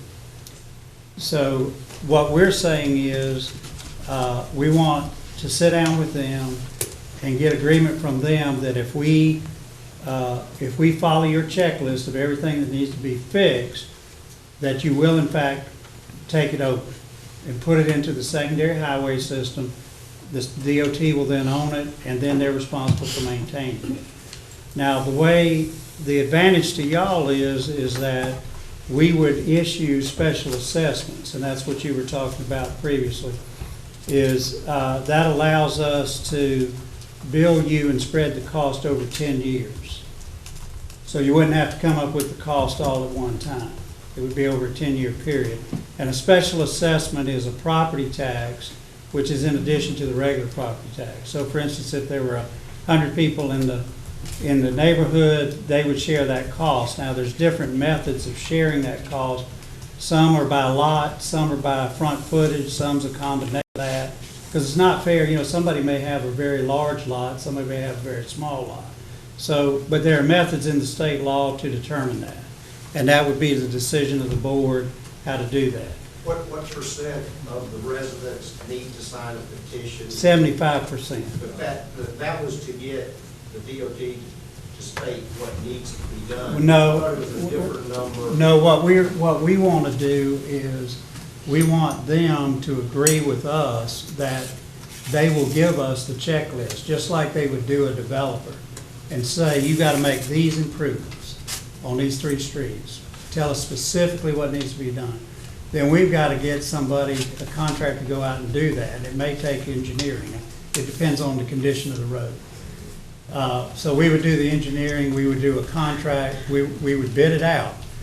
At that point, we would also have public hearings with you, and we would explain to you what the cost is. We would have what's called a preliminary assessment roll, at which we would say, using these methods, your cost over a 10-year period is X. The gentleman behind you, his is Y, Z, and so on. And so y'all would have an opportunity to say, yes or no, I want to proceed with it. And so what percent of the residents have to agree? 75%. 75% at that point have to agree. Well, we need 75% of the road length. Yeah. So. So if one person owned half the road right away, that would kill it. And he agreed to it, we would have 50%. Right. Okay. So where we're at is like Mr. Mayo said, we're at a point where we want to sit down with DOT at the local office and get agreement on the front end, because it's not fair to you for us to go out, do this work, special assess you, you pay for it over 10 years, and it's still in no man's land. Because at that point, if DOT doesn't take it over, there's still nobody maintaining it. Unless legally you can hold the developer to doing that. And that's one of the things we're also looking at, is making sure that on future plats that there's a provision in there that says he agrees that he is to maintain them, to build them, to DOT standards and maintain them until such time as they're taken over by DOT. Okay, so we've been working for several years now to get this 75–80% of the residents to sign a petition that we were going to present to the DOT. Is there any point in doing that? Or I would hold off for now. Let us hold this meeting with them, Okay. see where we're at with Is that a that. private meeting between you and the DOT? Or? Yeah. Yes. Yeah, When because is we, that meeting scheduled? Well, we- when can we get feedback on the outcome of that meeting? at one of these meetings. Mr. Wood, let's, we're kind of pushed for time, and we got Yeah, other we've people got- wanting to speak. But we but let's- will be reporting back to the board. But the first step is, I hope y'all appreciate, we need to make sure that DOT is going to agree to take them over. Because if we do all that work, and just as importantly, if you pay for it, we want to know that this is a one and done, and from here on out, the DOT is going to maintain it. Because I want to reemphasize what the chairman said. We don't have county-owned and maintained roads in North Carolina. That it's either private, it's a city road, or it's taken into the North Carolina DOT secondary system. Okay. Mr. Wood, let's go ahead and get that meeting set up with DOT. Yeah. Okay. And before our next meeting, let's have some clarification, some hard copies that we can probably hand out. Okay.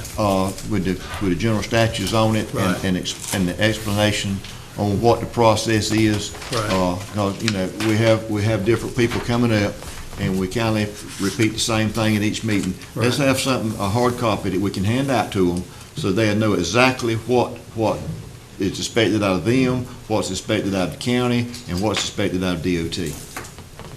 Anyone else? Come forward.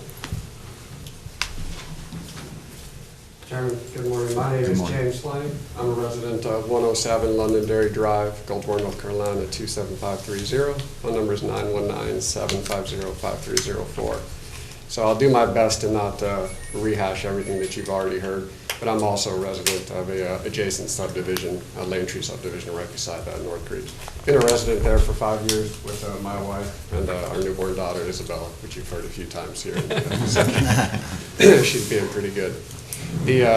Some of the challenges that I see are just the limitations that you've spoke about, who owns, who doesn't own, how a limited amount of people unwilling to pony up, unwilling to make any changes or pay a little bit of money despite the property value of their house can essentially sabotage the DOT's desire or willingness to take over these roads.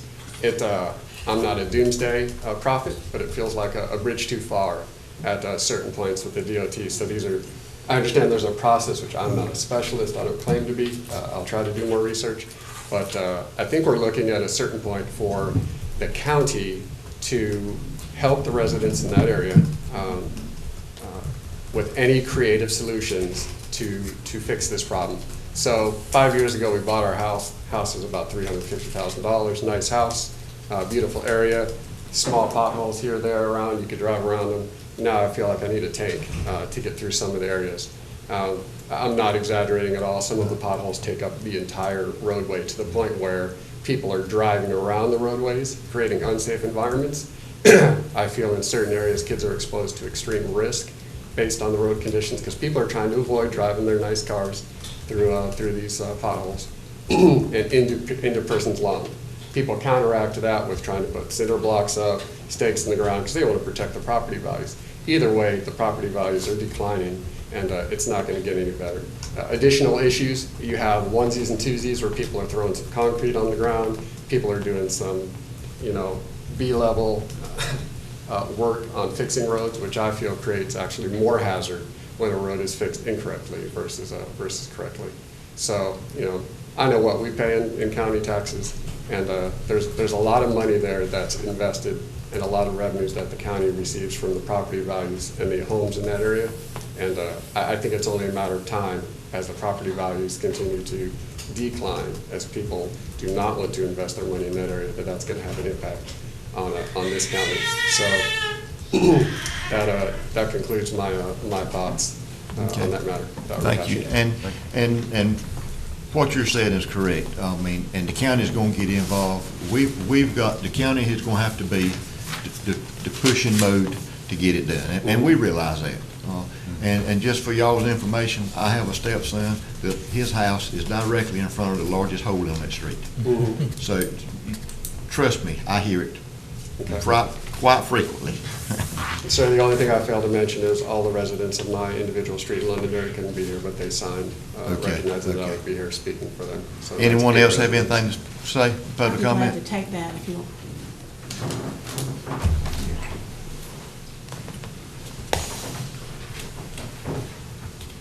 Hi, my name is Steve Cole. I live at 102 Helms Court, Goldsboro, North Carolina, 27530. Phone number 919-736-3625. I was here at the last meeting, expressing my concerns about the road, and like I said, I won't go through all that again. I just want to say I'm here to support my other neighbors and their comments. I also want to say I know part of this process is, getting communications out to the homeowners in the neighborhood. And I want to let you know that we do have a mailing list that we use to communicate and try to get information out. And if there's anything we can do to help provide information, give communication to the homeowners, help get them to the meetings that you want to host, please contact me or just let me know what we can do to help get communications out, because we're here to try to help make the process move along as well. Okay. All right. So I appreciate your help. Thank you. Anyone else? If no one else has any comments, the public comment section is closed. Right quick before we adjourn, though, Mr. Wood, we really need to get involved in this pretty quick. I mean, we've heard the concerns of the citizens, and I hear it at least 3 or 4 times a week at home. So let's get involved and see what we can do. We can't sit here and make any promises, but the county has got to get involved and to at least get the ball rolling, because sometimes we have real good working relationships with the DOT, and then sometimes it's kind of difficult, but we've got to get the process started. Mr. Chairman, real quick, evidently, in District 1, it's where a lot of the problems are. I understand that we probably have a countywide issue, but it seems to be concentrated in District 1, which is the growth area of the county. And having said that, since every presenter that's been here for the last 2 or 3 months is from District 1, and there are big issues in my district, I would like to be included in some of the meetings with the DOT, because I want to stay in touch with the citizens in my district about the progress here, about what we're doing. And so if I could be involved in that, I certainly appreciate it. Okay. Thank you, Chairman. Thank you. Anyone else have anything? And we apologize, but we've got another meeting with cutting ribbons on 2 new schools, and they're kind of waiting on us. But we do appreciate y'all coming. We appreciate your input, and we will get working on the matter. I can't promise anything other than we will get involved in it, which we already are, but sometimes y'all don't see what's going on behind the scenes, but we are going to get involved in it. Do I have a motion we adjourn? So moved. All in favor should sign the right hand. Motion carries. This has been a presentation by Wayne Goldsboro Television of the meeting of the Wayne County Board of Commissioners. Wayne County Commissioners meet the 1st and 3rd Tuesday of each month in the Commissioners' Meeting Room on the 4th floor of the Wayne County Courthouse at 224 East Walnut Street in Goldsboro, North Carolina. For more information, the County of Wayne is online at www.waynegov.com. The mailing address is Post Office Box 227, Goldsboro, North Carolina 27533. Thank you for watching.